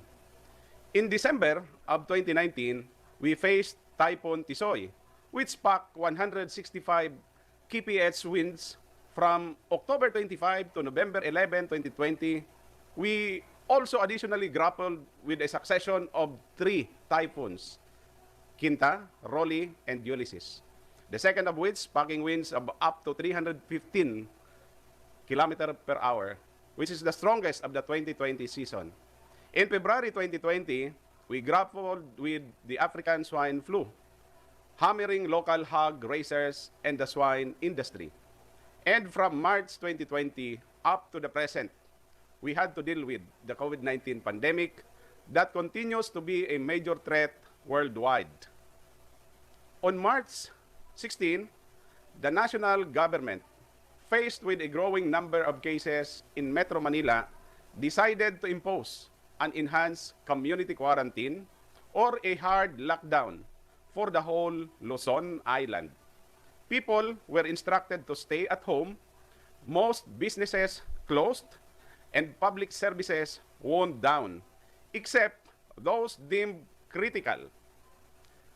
We were caught off guard by that sudden decision. That was the first challenge. As early as December of 2019, we knew that there's a dangerous new diseases consuming Wuhan and later most of China.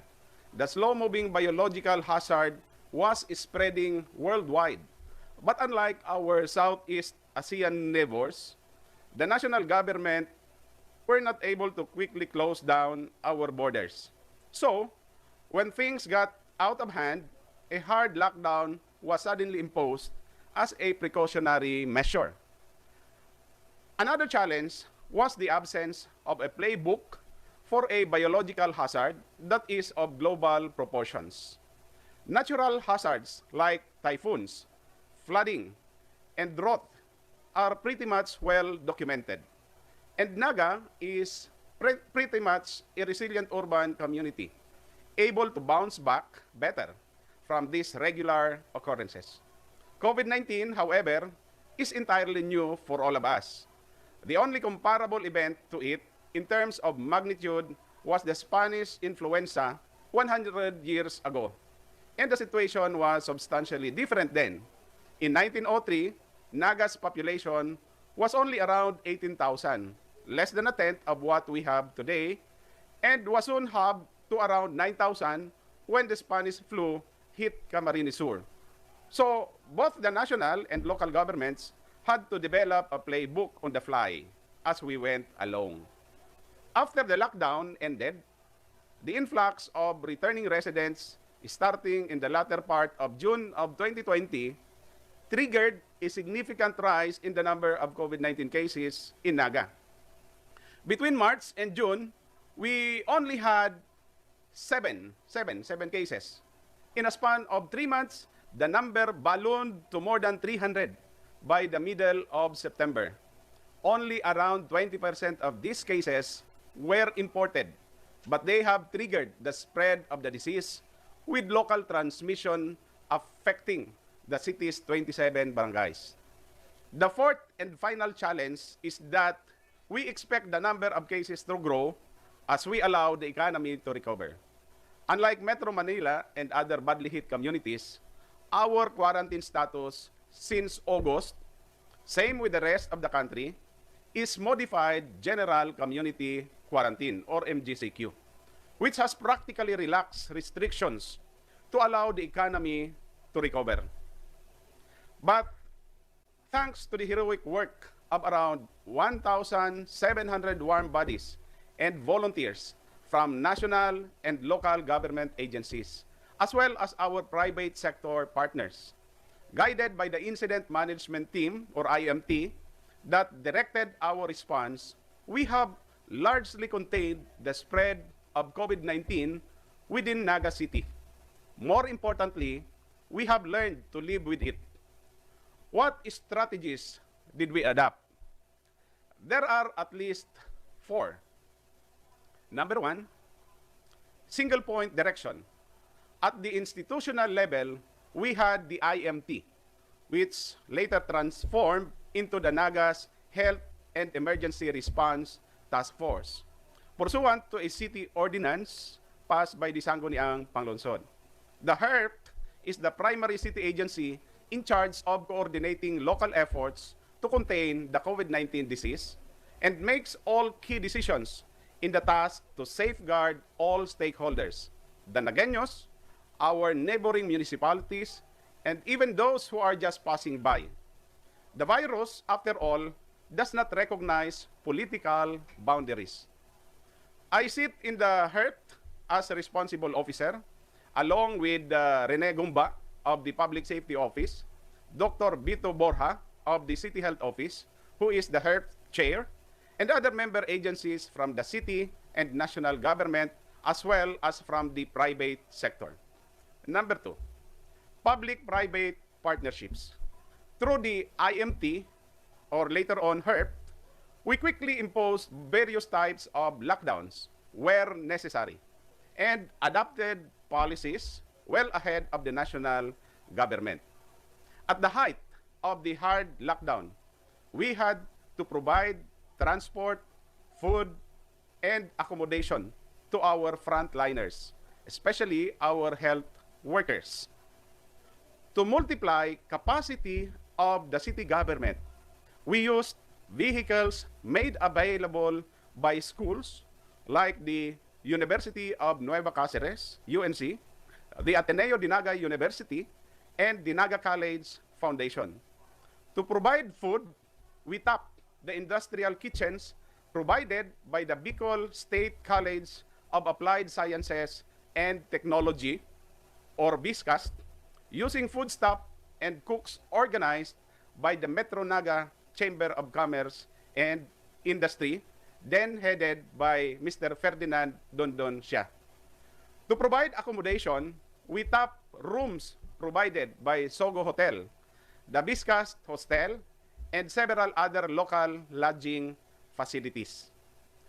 To alleviate the economic impact of the pandemic, we tapped government funds augmented by private donations to provide several waves of food assistance to residents at large and targeted vulnerable sectors, which continue up to now. Moreover, our public and private sector driven humanitarian task group work with the Red Cross to ensure that all private donations are directed to vulnerable residents in need. Evidence-based and science-informed decision-making. This is the third. Indeed, we have managed the disease well, and thanks to develop local capacity to assess COVID-19's various dimensions. Let me give you 2 examples. Number 1, a partnership with the National Resilience Council, which is a private sector-led entity that promotes developing and growing resilience in the Philippines.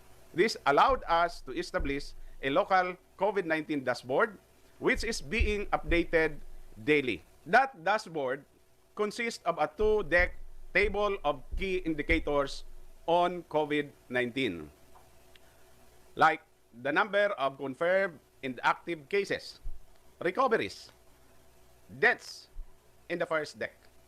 These are pretty straightforward and self-explanatory. The second deck is a little more complicated.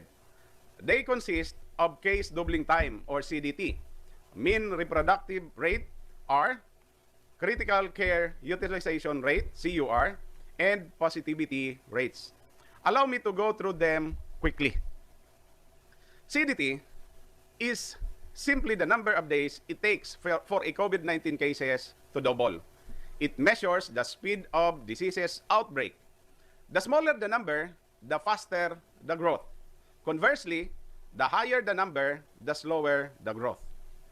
Since the city's analytics group started tracking this number in August of 2020, we started at 19.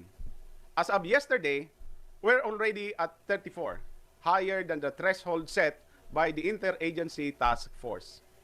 R measures a disease's ability to spread. More simply, it refers to the number of people that one infected person will pass on a virus to on average. According to BBC, the measles virus has an R of 15, meaning one infected person can infect 15 more people. The SARS-CoV-2 virus, which is behind COVID-19, has an R of 3. Once the R number of any disease consistently goes below 1, it means that the virus' ability to transmit will eventually peter out. Since we track mean R beginning August, we have mostly hovered below 1, except for 2 periods in September and then the recent holiday season starting in late December of 2020 up to early January of 2021, where cases again flared up. For instance, as of yesterday, our mean R is at 0.7 or 0.0, indicating that we have largely contained the disease. CUR measures the extent through which critical care resources are being used. In Naga, we have been monitoring 2 CURs, one for quarantine facilities and another for hospital care facilities. The numbers are color codes using Interagency Task Force guidance. It is green, indicating safe zone for CURs 30 and below. Orange indicating warning zone for CURs between 30 to 70%. Red indicating danger zone for CURs above 70. Thanks to manageable COVID-19 cases, our CUR for quarantine facilities have been green for the last 5 months now, which for hospital care facilities, it's a mixture of green and orange. Numerically, our CUR have stayed below 36%, which indicates more than enough capacity to handle new COVID-19 cases. Positivity rate measures the percentage of individuals who turn out to be COVID-19 positive as against the total number of individuals tested. In Naga's case, our average positivity rate hovers at around 10% since we started monitoring this indicator in early September. This means that compared to the ideal number of 5%, we still have a lot of work to do. This shows that while we are doing a good job of containing COVID-19, we're not out of the woods as additional cases continue to be reported, albeit lower than before when the reported cases were in double digits. Second, the other example is our Isalbar contact tracing app. Again, a demonstration of our robust public-private partnership strategy. This QR code-based mobile phone app was developed by Noika, a local company behind Hungrily and Community Mart, in partnership with the city's Information Technology Department. Isalbar allows us to track the spread of COVID-19 by capturing up to third level of contacts with individuals suspected of having caught the virus. Armed with this data, we have implemented evidence-based local solutions and strategies aimed at containing the virus. Now, going back. Responsive policy development. Our Sangguniang Panglungsod, led by Vice Mayor Nene Diasis, has been a most dependable partner and trusted ally in our COVID-19 response. Among others, it has laid down clear-cut policies for the new normal, mainly through an ordinance crafted by Councilor Miles Rakid Arroyo that every one of us should take heed. And not only that, they also approved the enabling ordinance for our Isalbar contact tracing app and the realignment of our 2020 budget that allowed us to provide funding for the business stimulus, community employment, and our own RT-PCR laboratory aimed at containing COVID-19 and mitigating its negative impact on our society. As early as April 2020, the city government already crafted its post-ECQ action plan that sought to, 1, prevent and contain COVID-19, and 2, mitigate its impact to the economy. Guided by that plan, we crafted a supplemental investment program to address COVID-19 and subsequently realigned around 200 million from our 1.4 billion 2020 budget to support continuing efforts to revive the local economy, including the 10 million business stimulus program for small enterprises, another 10 million pesos for community employment, and recently 5 million for home-based micro enterprises. Bulk of the fund went to social amelioration activities during the lockdown, COVID-19 supplies and materials, as well as the continuing maintenance of the city's quarantine facilities to handle suspected and positive cases. Lastly, we are building our own RT-PCR laboratory in partnership with the Office of Vice President Leni Robredo to upgrade the city's capacity to test for incidents of COVID-19 disease. From March 16, 2020 up to the present, we have tested close to 8,000 suspects using the PCR test of the RITM, BRDRL, and BMC, and yielded only 766 confirmed cases as of yesterday, 718 of whom have fully recovered. To date, we have registered 30 casualties and are handling only 18 active cases. Taken together with our epidemiological data described above, these numbers point to a built-up and ever-growing local capacity to manage the disease well, and a city that has learned to live with the disease as we await vaccination to further grow our herd immunity against COVID-19. Of course, in the process of crafting our response, it was not always hunky-dory. We had to deal with politics and our political opponents who tried to divide our city's residents, compete with us in providing social amelioration services, and even cast aspersion on our policies, especially using social media as a platform. Our response is to always promote openness and explain the logic of our policy directions to anyone that asks. Of course, we cannot respond to every post on Facebook, but having a competent department in charge of our social media messaging and platforms enables us to communicate our programs well. Secondly, at the institutional level, we also had to deal with grumblings from border towns and communities in the Metro Naga area who were negatively impacted by our strict lockdown policies, especially during the enhanced community quarantine period. Again, we take efforts to always make our case, often using meetings of the Metro Naga Development Council as the vehicle to explain ourselves and to thresh out differences. Why are we succeeding in our battle against COVID-19? I can think of the following reasons. Number one, unity of purpose. Naga today is being led by a management team that has proven its mettle and its ability to deliver results. Dating back from the late Mayor and DILG Secretary Jesse Robredo in the late 80s, we pride ourselves with 3 decades of leadership continuity that helps achieve unity in the face of a daunting enemy. 2, active local civil society. Another element behind our success is that belief that government will not be able to do it alone.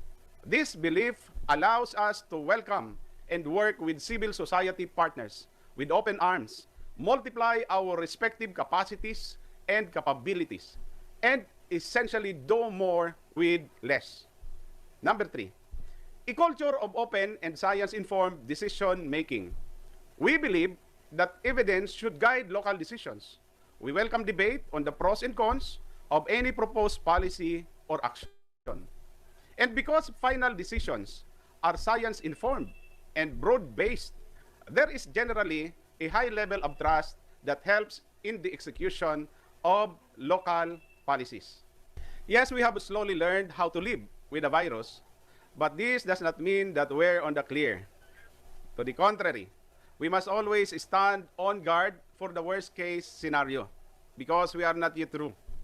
Time and again, we continue to hammer this urgent message. The battle is not yet won. This is not the time to be complacent and keep our guards down. The SARS-CoV-2 virus is still out there. And while substantial strides have been made to develop a vaccine, they remain out of reach for at least until the latter half of 2021. Challenge number one is convincing every resident to be mindful of the three basics of the new normal at all times. Practice physical and social distancing of at least 1 meter. Wear face mask when you are out there, and maintain a high level of personal hygiene centered on regular hand washing. The second challenge is convincing the city residents to be vaccinated if and when the vaccine comes. Right now, vaccine hesitancy is a significant concern, mainly because of the ill-advised tragic Deng Baxia controversy. This year, the city has earmarked the initial amount of 50 million pesos so that we can acquire the AstraZeneca vaccine and cover around 40% of our population, focusing on the 30 years old and above age groups. We are now finalizing our social media campaign to address the lingering hesitancy and accelerate our quest for herd immunity if and when the vaccine comes. This brings us back to the bigger challenge of nurturing, growing, and sustaining the city's resilience. There are key lessons from the story of how we, as an urban community, are managing formidable challenges or the so-called wicked problems bedeviling us today. Urban resilience is everyone's business. That's number one. We're all in it together. Moving forward, this mindset should be part of the unifying framework that should guide us. Number two, there is value in working with institutions and with everyone respectfully. In this journey, I realized the great value of finding common grounds as a key in unlocking the Gordian knots that are the wicked problems confronting us today. In an atmosphere of openness and mutual trust, there is no place for it's my way or the highway mentality in the search for mutually acceptable solutions to vexing societal problems. Number three, thanks to the NRC, we are learning that a holistic approach to resilience includes proper assessment of our resources, the hazards that we continually face, the sectors vulnerable to these hazards, and strengthening the capabilities of what we have, may it be people, built and natural environments, and systems and processes. When the COVID-19 pandemic tested the human development, infrastructure, and economic pillars of our society, and recent typhoons like Tisoy and Quinta, or Kamuri and Mulabi as they were known internationally, showed how compounding hazards can impact Naga City and its environment, engaging all the pillars to hammer out holistic resilience programs and systems that mobilize all of society become a must. I am therefore grateful to have hardworking public servants and reliable local partners in the academe and civil society in our common effort to defeat this COVID-19 pandemic. We must also thank the National Resilience Council and its partners at the national level for helping us build local capability and institutions to make evidence-based strategic decisions and investments toward that end. In closing, allow me to state that it is immensely satisfying to work with fellow citizens and partners who may not fully share our advocacies as a matter of principle, but are nonetheless willing to set aside their differences, especially in some of them, because there is simply no other way. So, thank you for this time. Okay, let me just take a brief moment to acknowledge the presence of Vice Governor Christy Atay, Vice Governor Christine Garin, Vice Governor Chris Garcia, Vice Governor Boy Quimpo, Vice Governor Sam Nandes, and Vice Governor Karen Agapay for watching this stream. Thank you for giving us your presence.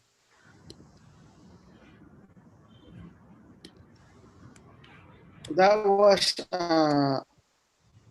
was Mayor Nelson Legacion of Naga City. Maraming salamat po. Our last panelist is another city mayor and also a first termer LCE of Ozamiz City, Mayor Sancho Fernando F. Oaminal. Mayor, you have. Yes, good morning, sir. Magandang hapon po. Good afternoon po. I will just share this PowerPoint. Is it available already? Yes po, Mayor. Makikita na po ba? Yes po. Okay, the whole screen. All right.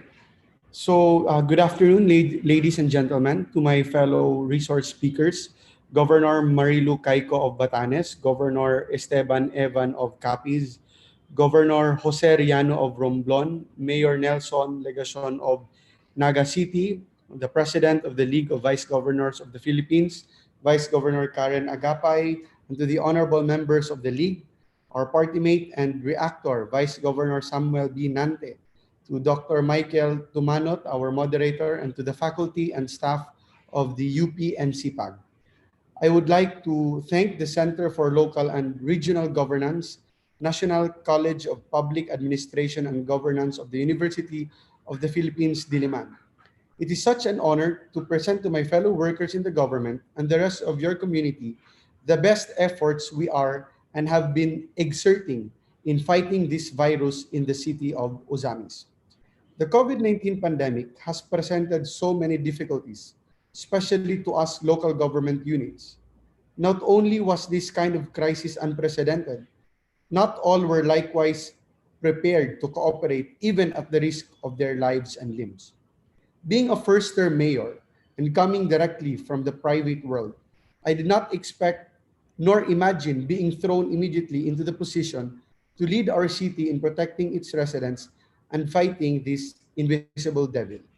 Thankfully, in the city of Ozamiz, we were able to enforce discipline promptly and expeditiously, which led to the control and containment of the virus. So to date, out of our population of approximately 149,000 individuals, Ozamiz City had 247 confirmed COVID-19 cases. 16 patients perished, while 226 have fully recovered. We only have 5 active cases at the moment. And conversely, of our confirmed cases, 92% has recovered, 6% led to deaths, while 2% remains active. So just a short timeline of the events. On March 12, 2020, lockdown was declared in Luzon, which started on March 15 and lasted until May 15 for Metro Manila and other high-risk areas. On March 17, a total lockdown was promulgated in the city of Ozamiz to contain the virus in the locality. Thus, we were compelled to close our borders and feed all the frontliners, the PNPs, the BHWs, the barangay peace auxiliary officers, the BFPs, and our healthcare workers. So a week later, we started the distribution of citywide relief goods to the more than 40,000 households in Ozamiz. The members of the PNP and the barangay peace auxiliary officers strictly enforced the quarantine protocols and did not hesitate to arrest and apprehend all violators. Between the second and third week of May, the social amelioration program made possible through the Bayanihan to Heal as One Act was distributed to all qualified beneficiaries.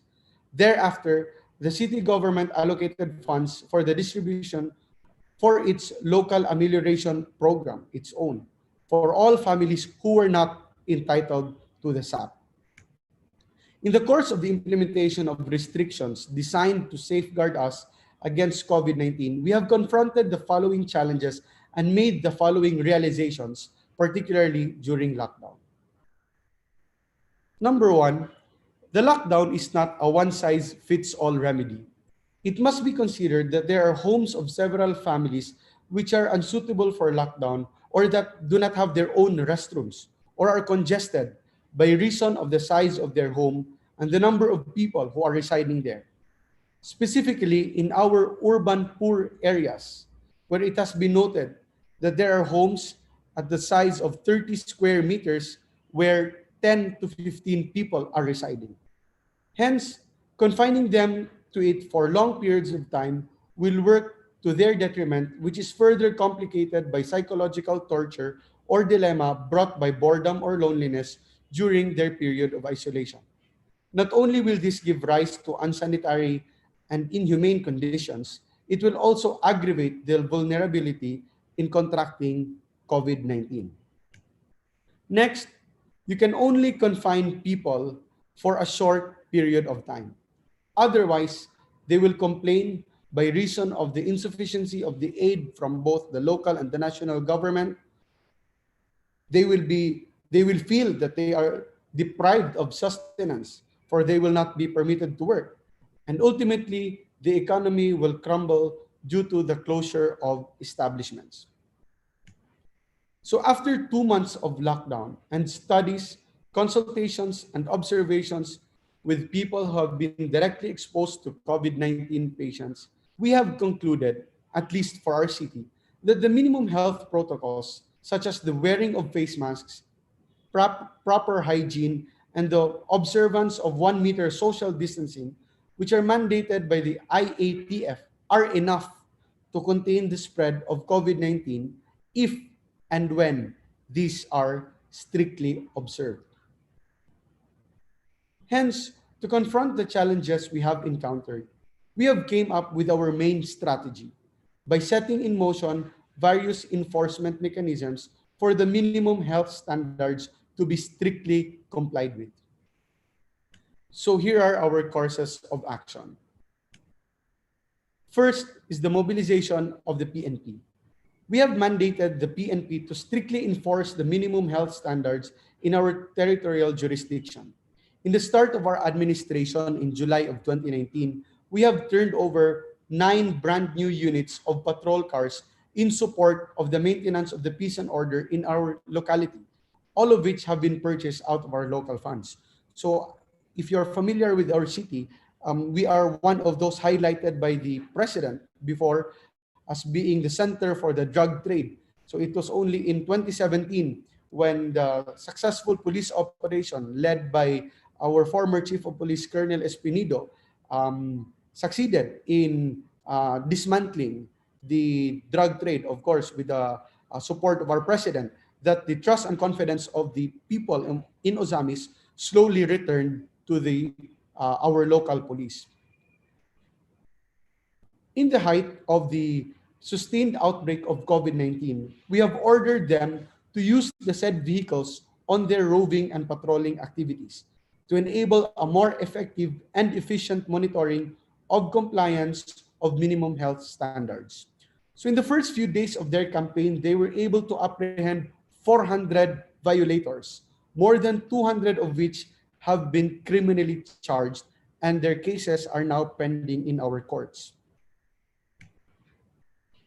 Next is the mobilization of our city council. So we have ordered the city council to craft ordinances to enable the effective enforcement of the minimum health standards in the city and in order to exact discipline. A comprehensive ordinance entitled an ordinance penalizing all individuals and or establishments pursuing an occupation, calling and or doing business within the territorial jurisdiction of Ozamiz City who who or which will fail to observe the minimum health standards. Punishable acts are non or improper wearing of face masks and the non-observance of social distancing. It provides the following penalties. For the first offenders, of those who are not wearing face masks or not observing social distancing, they will be fined 3,000 pesos or an imprisonment for 7 days. Second offense is a fine of 5,000 or an imprisonment for 15 days. And the third offense is a fine of 5,000 pesos again, and an imprisonment of not exceeding 2 months or as determined by the court.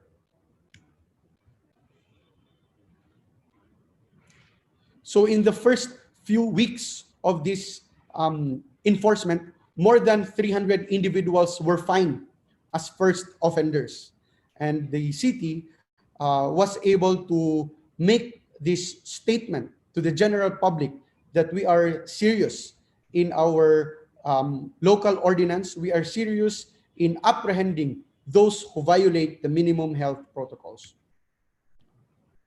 And part of this ordinance also penalizes those establishments or offices, stores, or individuals who are pursuing a calling or occupation caught in flagrante delicto of violating this ordinance. They shall suffer summary revocation of their business permits and its non-renewal for a period of 1 year. So recognizing the fact that the enforcement of the minimum health standards must be a collective effort and not only the sole responsibility of the national and local government, but also of the private entities, of the private corporations, and the general public. So this is the reason why we have included them in the accountability in the event that minimum health standards will be violated inside their offices or in their stores. We have launched surveillance operations on random establishments that are not complying with the minimum health standards through our permits and licensing divisions and, of course, of the local members of the PNP, leading to the closure of several establishments or offices in the locality, as seen in the pictures. So, this one, this is an office of Seaborne Shipping Lines. When the members of the police and our employees from the permits and licensing division visited them, a lot of employees were not wearing face masks. So automatically, they were issued a closure order for the non-compliance of the minimum health standards as stipulated in the local ordinance. And we have several restaurants, several shops, several groceries closed because of this violation. This is our best demonstration of our political will to enforce discipline across all echelons in society. To further exact responsibility and maximize cooperation of all officers concerned, we have likewise made barangay officials liable in the same ordinance through suspension should 5 or more individuals in 1 day within the territorial boundaries of their barangays is apprehended for failing to observe the minimum health standards. Section 5, Administrative Liability of Punong Barangays. Punong barangays in the city shall likewise suffer the following administrative penalties for failure to strictly implement the provisions of this ordinance. So first offense, 15-day suspension of the Punong Barangay for apprehension of 5 or more individuals in 1 day within their area. And second offense, 30 days suspension. Third offense, 60 days suspension. Fortunately, none of the barangay captains in Ozamiz were suspended due to this ordinance, but we have suspended 4 barangay captains for the irregularities in their distribution of the social amelioration program. So they have been found guilty by the Sanggunian, the city council, and were initially preventively suspended for 2 months and were penalized for another 6-month suspension. And lastly, we have conducted massive testing through the rapid swab antigen through the following individuals. So, of course, all the frontliners, the barangay health workers, the BPATs, the daycare workers, all barangay workers in the city of Ozamiz, totaling more than 5,000 individuals were all were tested, not randomly, but each one of them were tested. And we conducted random testing of the market vendors and also some clients of the market. We are testing all incoming locally stranded individuals, returning overseas Filipinos, and APORs. So upon arrival at our airports, upon arrival at our seaports and in our boundaries, we test them for free. All residents of Ozamiz and all APORs coming to Ozamiz. For those non-residents, we escort them out of our territorial jurisdiction. So upon arrival at the airport, we have several standby patrol cars who will escort those just passing by the city of Ozamiz until they reach our territorial boundaries. So we have two boundaries here. We have the city of Tangub and we have the municipality of Clarin. So the patrol cars will escort them until they reach the boundary and they will be out of our jurisdiction. And all those who tested positive are isolated and they are tested again through swab antigen before they reintegrate back to the society after completion of their quarantine. So to date, around 10% or more than 15,000 residents of the city's population has been tested. And with this massive testing, we also ensure the provision of food to those undergoing quarantine for its entire duration. May it be individual quarantine or lockdown of an entire household. So as you can see in the graph, last August 2020, we had a spike. We had an outbreak in this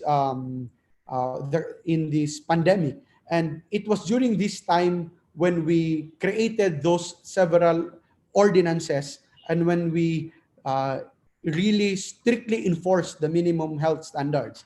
And if you notice, on September, the number of cases were controlled, and in October it rose again. This is because it was in October when we started the mass testing, when we tested our frontliners, when we tested random people, the market vendors, when we tested those attending conferences or attending meetings or essential gatherings, when we tested them. So that's why we have a spike in October. And because of the strict enforcement of the minimum health standards, after October, we see already a decline in the number of cases, even if we have continued and we are continuing our random mass testing within the city up to date.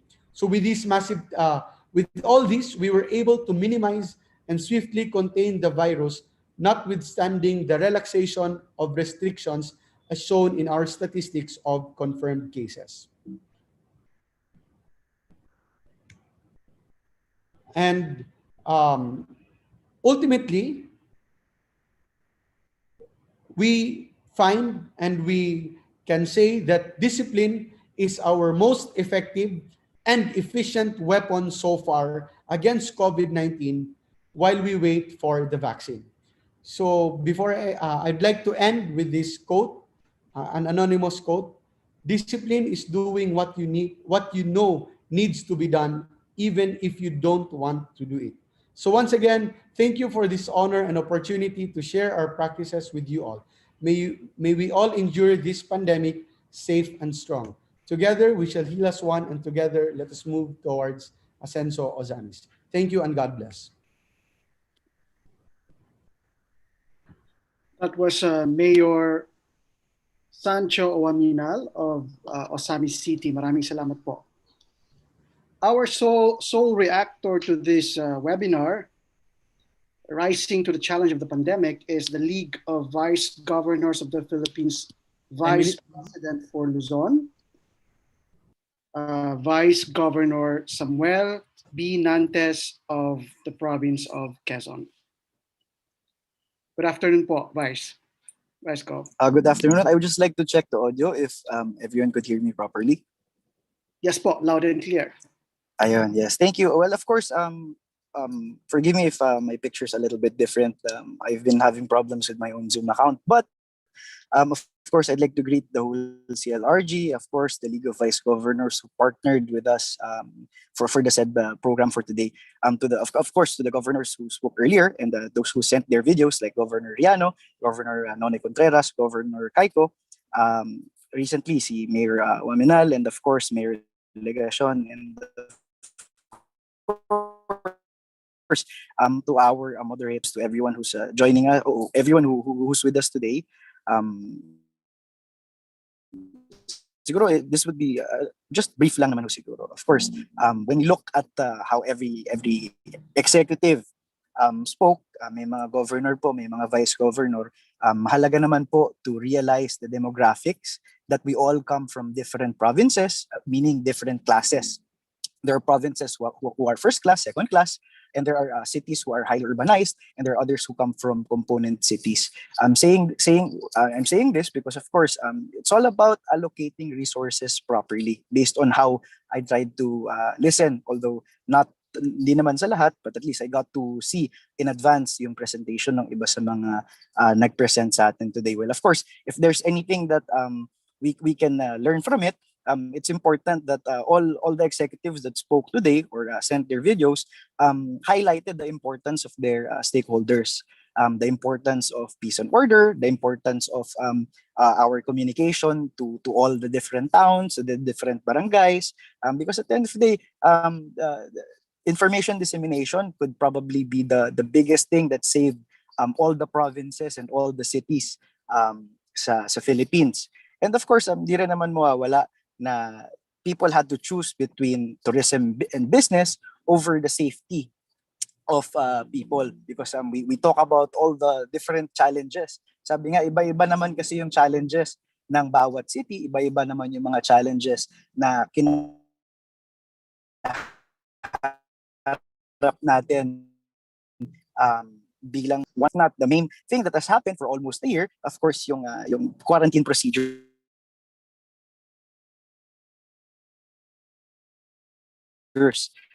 Siguro that's the second thing that I would like to highlight.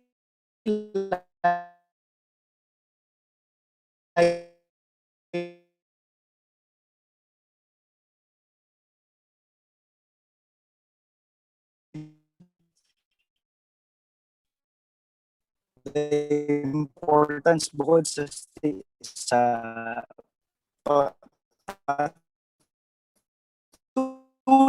tuloy identify natin at sa pagbibigay natin ng importance na ginampanan ng ating guidance of the national government, malaki ATF, para at least there's this constant participation yung mga members of the natin. There's really no universal way naman on how to challenge or how to fight COVID per se, but yung importance dito, of course, congratulate natin yung mga executives natin kasi at the end of the day, sila naman yung nag-implement ng lahat-lahat ng mga programs o yung lahat-lahat ng mga measures na prepare ng mga IATF ng kanilang mga provinces, ng kanilang mga cities. Siguro, just to highlight din naman na nandun pa rin din naman, of course, yung siguro constant na mga livelihood programs, and of course, pag nandun naman yung livelihood programs, mahalaga din naman doon na nabibigay din naman or nakakarating yung mga assistance, yung mga basic support services ng bawat city, ng mga bawat province that were present today. Malaking bagay yun because syempre malaki rin naman yung ginastos and ginugol nung mga probinsya at ng mga cities sa mga COVID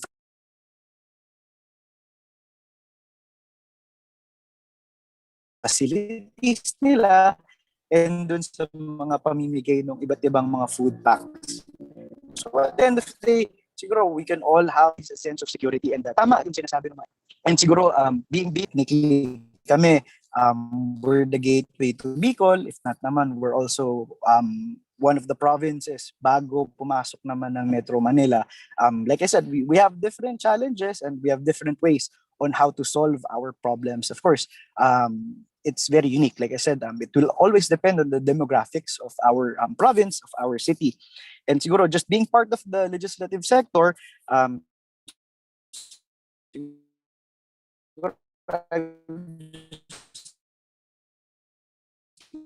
like share na sa probinsya namin, siguro mahalaga na ayos o if not maayos yung pag-tackle na informed yung legislative sector, which is the same na naman yung partnership parati dapat nung executive at ng legislative. Although technically, if you look at it, we are all namin, doon medyo naiiba. Kahit ba, we have legislative bawat probinsya namin, and there are some vice governors who are also with us today. Tingin ko, yun lang naman yun. The moment that there is ample representation from the Sangguniang Panlalawigan sa IATF, I don't think there would be any problem pagdating dun sa pag-implement ng lahat-lahat ng mga programs na gusto, of course, ng ating mga executive. And pangalawa, sometimes din naman, di rin naman mawawala, of course, if there would be times na medyo iba or there's a different point of view or there's a different perspective na gustong tignan ng legislative sector o ng sangguniang panlalawigan sa mga probinsya. And siguro ako sa probinsya namin, nag-governor pagdating dun sa stand on the liquor ban. And sabi ko nga, I mean, at the end of the day, we live by all the may mga nangyari, there have been spikes pagdating dun sa cases ng COVID, but yung important thing is at the end of the day, nakita natin yung malasakit ng lahat ng mga executive natin today, and the same goes din naman for all the provinces and the cities who participated.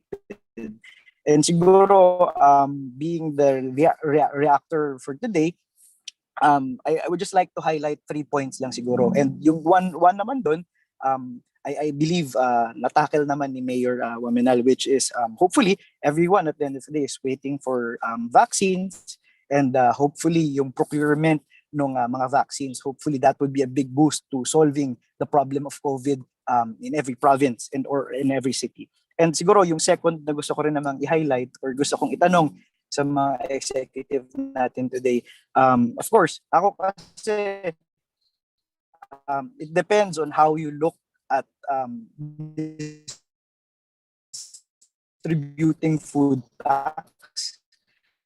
Kasi sometimes, syempre, pagka bibigay tayo ng mga food tax parati sa mga constituent natin, sometimes it's parang yung pamamahagi or yung pagbibigay ng mga food, parang kasi that's one thing that we'll always have to figure in pagdating dun sa mga budget natin, dun sa ating mga cities, sa ating mga probinsya. And siguro lastly, siguro kung meron man po akong gustong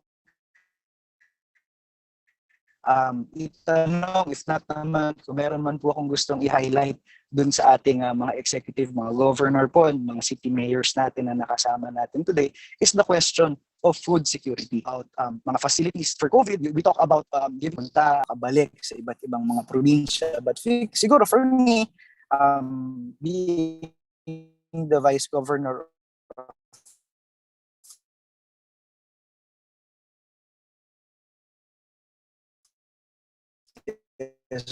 province and being the reactor for today, siguro for me, yun siguro yung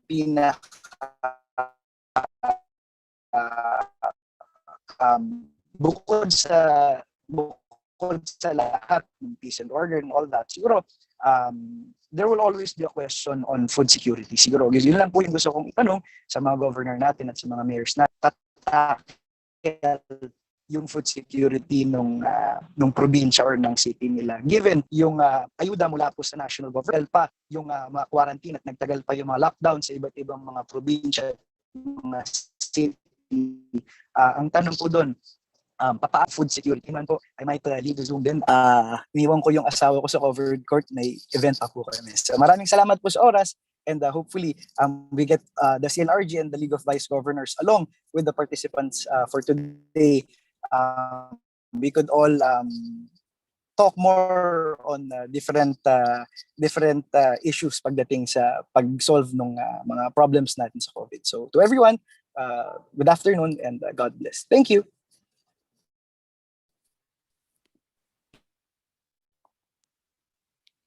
That was Vice Governor Nantes of Quezon Province. Maraming salamat po sa inyong reaction. Time check po, it's 4:03 p.m. In the interest of time, as we are running over a bit, the webinar organizers decided to do away with the open forum. Pasensya na po. And many of the submitted questions in advance were actually indirectly answered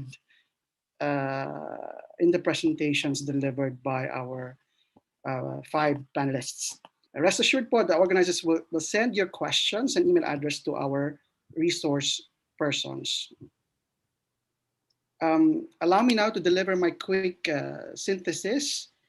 Firstly, we are honored and grateful for this sharing of COVID-19 crisis management from 5 local chief executives from 3 provinces and 2 cities, all of whom have risen to the occasion, almost all of whom are in their first term as mayor or governor, and are immediately confronted by a string of crises. Na-mention po nila yung typhoons, dengue outbreak, African swine fever, and whatnot, no? And are now tackling the biggest challenge in their political and administrative career, the COVID-19. The experiences they shared actually form part of a bigger and unified showcase of agility or quick action by the government and purpose-driven leadership. Of course, effective collaboration with the private sector and the civil society as a whole, and also cohesion with the higher level local governments or the region, or what we call the whole of government approach. Then there's border control and managing of locally stranded individuals, immediate mobilization of the police, swift action from policymakers, from the council, the extensive use of quarantine facilities, expansion of testing capacity, support to the welfare of frontliners, distribution of food packs, monitoring through dashboard or case bulletins, use of QR code, and other contact tracing apps. Then there's transparency and accountability as highlighted in, I think, the case of Ozamiz. Then, of course, the informed decision-making, or what we call the science in policy and administration. It's a space where the academe and the independent scholars can indirectly participate, with the affairs of the government. And CLRG and CPAG is one of these players that is helping bridge theory and practice. And all of these, again, form part of an unfolding playbook, if you may, for this type of crisis, including how we can collectively address the still ongoing challenges, such as yung balancing act po na ginagawa ng government. On the one hand, there's health, and on the other hand, there's economy, and particularly people's mobility, transportation. Then there's food security, as mentioned by Vice Governor Nantes, as well as balancing or prioritizing the many mandated services and projects of the local governments. Then there's the national and local action plans to bounce back, including the use of economic stimulus, then the vaccination plan, and the continued vigilance and adherence to the minimum health protocols. The various lessons that we have that have been shared today may be of interest to other leaders, policymakers as well, and institutions, considering, of course, the different socio-political and geographical contexts, as also underscored by Vice Governor Nantes. As to the other possible mediating factors that we can infer from the presentations, remoteness is one, or the geographic isolation may have also helped curb the infection rate in small island and archipelagic provinces like Batanes and Romblon. In some, like Naga City, it's the sustained leadership brand started by Jesse Robredo. We trust that our leaders, local and national, continue to step up, to be agile, and to be adequately informed. and that all of us, all citizens will act as one and recover as one. Salamat po at salamat po sa CLRG sa pag-imbita. Okay, thank you, Doc Mike, for your synthesis, and thank you to the the presenters for sharing their insightful talks. So, to formally thank everyone for coming on this afternoon in order to present, let me present the certificate of appreciations. Okay. The University of the Philippines and the National College of Public Administration and Governance Center for Local and Regional Governance awards this certificate of appreciation to Governor Marilu H. Caico from the province of Batanes for sharing her invaluable knowledge as resource person during this webinar, Rising to the Challenge of the Pandemic, LGU Best Practices in COVID-19 Crisis Management, 3rd edition, held on February 23, 2021 via Zoom, given today, February 23, 2021. The same goes for Governor Esteban Evan B. Contreras II from the province of Capiz, Governor Jose Arellano from the province of Romblon, Mayor Nelson S. Legacion from the city of Naga, Camarines Sur, Mayor Sancho Fernando F. Oaminal from the city of Ozamiz, Misamis Occidental, for sharing their time and ability to be our resource speakers for this afternoon. We would also like to thank Vice Governor Samuel B. Nantes from the province of Quezon and the LGPP Vice President for Luzon for his invaluable contribution as the reactor during this webinar. He gave us a lot of questions to think about as we head home from this afternoon. We also would like to thank Dr. Michael A. Tumanot, Assistant Professor of NCPAG and UP Diliman, for his invaluable contribution as moderator of this webinar. Okay.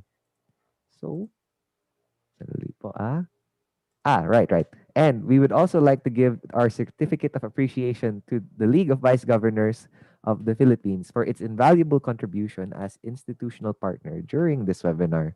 Without po our partners, we would not be having this series on the whole, and we appreciate their time to be here with us and to help facilitate these talks and open transparency sessions to the public. So with that po, to formally close the program, may I kindly request the Director of CLRG, Professor Alicia B. Celestino, to give her closing remarks. Ma'am, the floor is yours po. Okay, so thank you so much, Gerard. So nakatapos na naman tayo ng isang webinar. Salamat po sa lahat.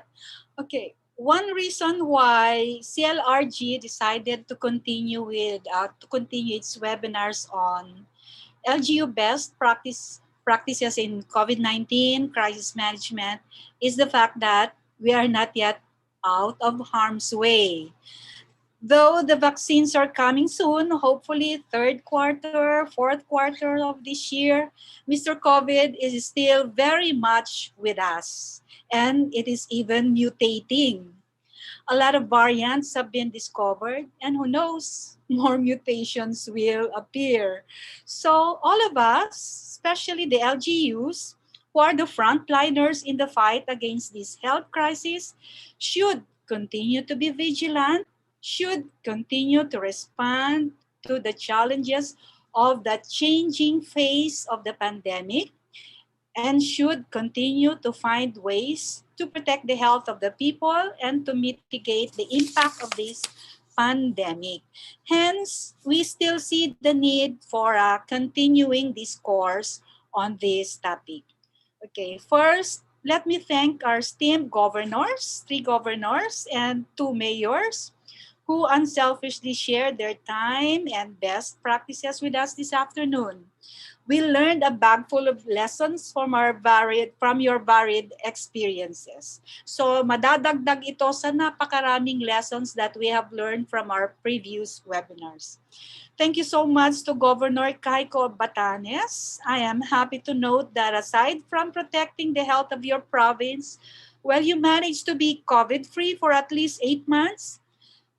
Your provincial government is also working to protect the livelihood of your people by providing jobs to displaced workers, providing financial support to your farmers, fishermen, and others to ensure food availability, and so on. The strong sense of community of the people in your province is indeed a big factor that contributed to your effective response to the health crisis. And thank you so much to Governor Contreras. I understand that although you are a neophyte governor, you have done well in managing the impact of the health crisis because of the health disasters and other natural disasters that preceded COVID-19. This has prepared you to become a better manager in facing a more challenging crisis, that is the pandemic. Thank you to Governor Riano for sharing us your holistic response to managing the health crisis, considering the meager resources that you have in your province. As a GIDA province, it is truly more difficult to address this problem. But still, as a true soldier, you continue to enhance your capacities to cope up well by partnering with all the stakeholders from the national government to the private sector. And your willingness to embrace change is, of course, the key to resiliency. To Mayor Legacion of Naga City, thank you so much po for your enlightening and informative presentation. We know very well that Naga is a Hall of Famer when it comes to innovations and good practices in local governance and administration. And as you mentioned, since the time of the late Mayor Robredo, Naga City has always been proactive, thinking ahead and not just being reactive. Naga's partnership with the civil society has always been admirable, and you were able to use this in managing the pandemic. We are happy that you are one of the few local government executives that rely on science in making decisions. To Mayor Ominal of Ozamiz City, daghang salamat, Mayor. Like Governor Contreras, a neophyte, you were destined to lead the fight against an invisible enemy in your city. Perhaps in your lifetime, this could be your greatest challenge. Whoever imagined that this virus will radically alter our ways of doing things? But as a neophyte mayor, you were able to rise up to this challenge as shown in the initiatives that you have implemented to fight the pandemic.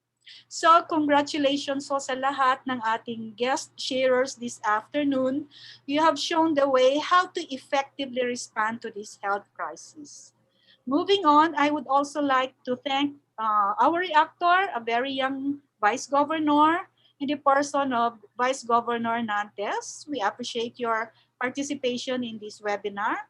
Your reaction to the presentations extended our learning by sort of comparing, analyzing, and then highlighting notable practices in the LGUs of our presenters. And of course, you also touched on the crucial partnership coordination of the legislative and executive arms of the local government in our fight against COVID. And you raised one important concern, which is food security. This was actually mentioned also by Governor Kaiko of Batanes. Finally, on behalf of NCPAG, I would like to express our gratitude to Vice Governor Kimpo for giving the inspirational message this afternoon. And of course, to the League of Vice Governors of the Philippines for your continued partnership with us in bringing informative webinars like this. To the participants, maraming salamat din sa inyong lahat for following our webinars. I'd like to take this opportunity to invite you to our webinar talk show this coming Thursday. It's a holiday on Thursday, so I hope you can find time to be with us again this Thursday. We are actually starting a series of webinar on the Mandanas ruling of the Supreme Court. So I hope you can also join us this afternoon. And of course, lastly, to the CLRG team for a good, well done. Maraming salamat sa inyo. So, Gerard, do you have any reminders? Yes po. Thank you po, ma'am, for mentioning. So before I let everyone go, paalala lang po sa mga naghahanap ng certificates, participants who completed 70% of the total webinar time and submitted the feedback form will receive their certificates of participation and copies of the speaker's presentation. Yung mga certificates po namin ay i-release sa March 8 or 1 week after the webinar. Please don't forget to take your attendance sa mga taong nandun po sa YouTube at nandun po sa sa Facebook to take your attendance prior to leaving this webinar para kung gusto niyo po makakuha ng certificates.